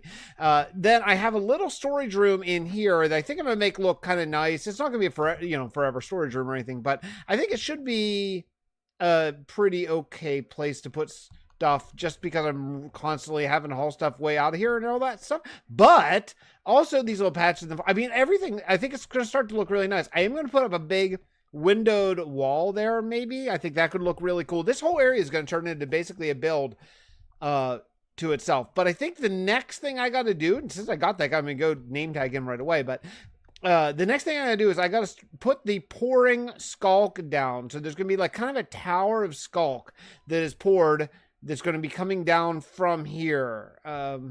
Hopefully it'll look good. I have some blocks. So I have a little bit of Skulk that I got, and then I have these blocks. I think what I'm gonna do is just do a sort of combination of these 3 blocks along with a whole bunch of Skulk. I'm sure I don't have enough Skulk, so I'll probably have to go harvest some more from somewhere. There's a few places underground that can probably get some from. I can't remember if I showed the cart. I like the cart, though. The cart design, I think, works. Is sort of just going to ferry stuff over here. But we have a problem. We have a problem that we're going to do some science about that I think will be a fun, exciting storyline bit to add. So this cart has been dumping down this toxic byproduct. We're not going to call it skulk in this world. It's a byproduct of the oil refinery process. But look what we got. We got pale oak leaves and moss and stuff growing here. So what we're gonna do that I think is gonna be a fun little thing. So all this stuff this is like, we've been dumping down here, but we have a problem, and that is that the pale moss is spreading and consuming this, and now we're starting to get worried. What if it consumes all of it? Or maybe this would be a nice way to get rid of our toxic waste here. So that's going to be sort of what we do. So what the plan is going to be is we're going to have over here a little bit of a science experiment where we have the regular moss, which is like our good stuff, and the pale, and we're going to see how it interacts with each other and all that kind of stuff. But a zombie! I gotta bring the zombie over here to my skulks to get to spread.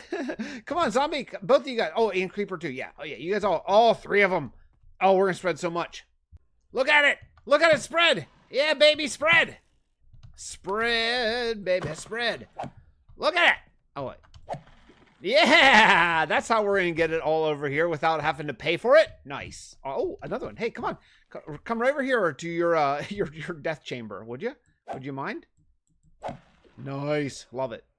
Yeah, okay, so here's the situation. This build has taken considerably longer than I thought. I thought that I had 2 episodes left before day 7,000. And, those 1,000 round number days are kind of big benchmarks for this world, where I'll do a world tour and who knows, maybe a world download. I don't know. I haven't decided if I want to do that anymore or not. But so I have like 25 days left. So I think what I'm going to do, because I don't have time. I'd say this build is pretty close to done for the day. I did some really cool lightning bush buried some under here, so it looks like flies and stuff are like over this like sort of rotting gross material, and then you put it in here. This will run right along the track, which I just think just looks cool. Like I like this. I like this little hidden build too, because you can't see it. If you do a fly over the city, you don't really see this build. But then all of a sudden, if you come down here, you're like, oh crap, there's like a whole thing here. So then you get down here. I'm going to do something with you at some point, dude. Over here, so here's the storyline. Here's the lore, and we'll probably cover this in the lore segment too again, but this is kind of what I'm thinking of. So we have this. There's basically 2 kinds of moss in the game that exist in the world of Fixtopia right now. There's the pale moss and the regular moss. And we're trying to get rid of, from dumping all this stuff down, these gross vines have spread, and we're trying to get the healthy moss, the regular moss, to come up here and consume it because it will like decay it. But the pale moss, unfortunately, it's doing something to the pale moss. In fact, I even think maybe this might be the origin of pale moss in this world. I think that could be a really cool like lore segment, where like the regular moss, when contacted to the byproduct of my glow squid oil, is sort of turning into pale moss and maybe spreading and becoming kind of an issue. So we have these 2 areas here. One is the pale side, and then one is the lush side, and they are sort of competing. And then over there we have the skulk area. Now, I didn't do anything yet with this ancient city where they're dumping even more down there. For one thing, I ran out of skulk, and for another thing, that's just a huge project, and I haven't totally decided what I want to do with that ancient city, because I really, really want to do a bunker in this world, and I think that just might be perfect for like a more modern bunker sort of scene, like maybe a rehab there. But yeah, I think this is pretty good. So I'm going to take all my stuff back and see sort of what we can get into for the rest of this episode, because we're kind of getting down to it. I 25 days left to sort of find a couple little projects where we can dot some I's and cross some T's, and then call this one wrapped up. I don't want to lose that shulker.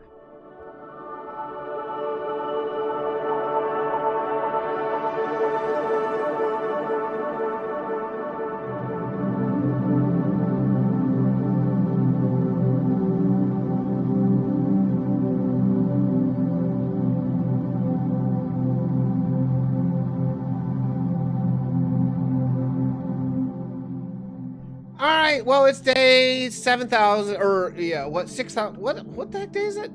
6,998, and by the time I put away all my stuff, it'll be day 7,000 because I've been hard at work. Yeah, look inside the Axiom, and that's right.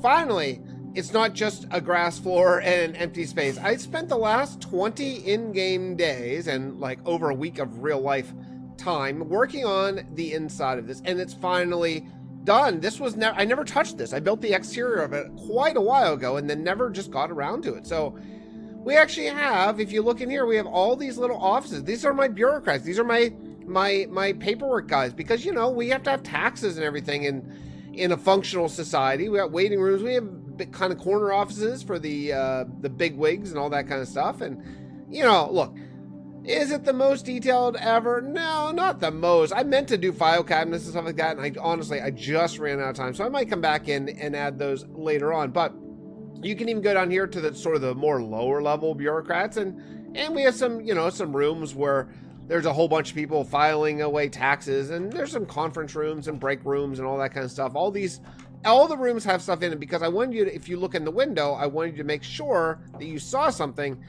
and not a very obviously unfinished Minecraft build. Same thing over on that side, and you can even go up the stairs around the bend, and there's actually are there 2 more floors? Yeah, there's 2 more floors. So we have another wing over there, another wing over there, and then we actually have 2 more wings up here. Now I didn't do up here at all, but I did the visible part that you can see, and then yeah, not as much here, but that's okay. People won't go up there, right? Probably not.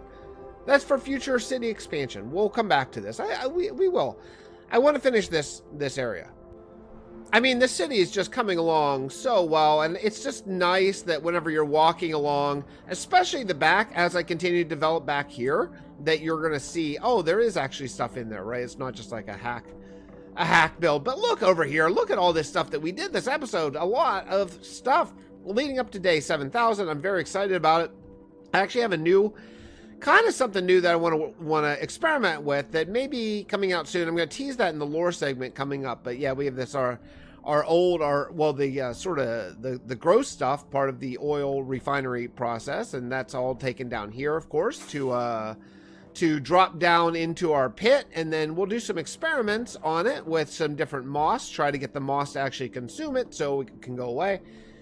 So far, not so good. The pale moss is just sort of adding to it, and the other moss doesn't seem to be taking it yet, but we will do some science experiments. Of course, down here, this is a little tunnel that we have. I think I showed this, I don't remember, to actually go over to our glow ink farm, which is nice. I like that it's all connected. Oh my goodness, look how much we have. Oh man, these hoppers maybe, oh yeah, they are totally full. Wow. Yeah, okay, so they are super duper full. That's a good thing, I guess, right? It's a good thing. So, okay, so we did a lot of good work here, a lot of builds. Everything is cool. When we come back after the day 7,000 world tour, then we have a few big projects I want to work on. I want to continue expanding the city, of course. I want to work on the oil refinery, and then after we refine the oil, then we can actually make a power plant, which will be fun. I want to do something like a botanical garden sort of situation over in this area because this is a flower forest. So I really want to exploit that to get all the different dyes and all that kind of stuff. Expand the city this way with more skyscrapers just to make it look more like a city. And then we'll figure out where to put the power plant. I'm kind of thinking maybe over the mountain away from the city a little bit, but I don't know. We'll see. If you have any ideas, leave them in the comments down below. Stay tuned for the lore segment coming up next. I'll see you after the day 7,000 world tour. Bye, everybody.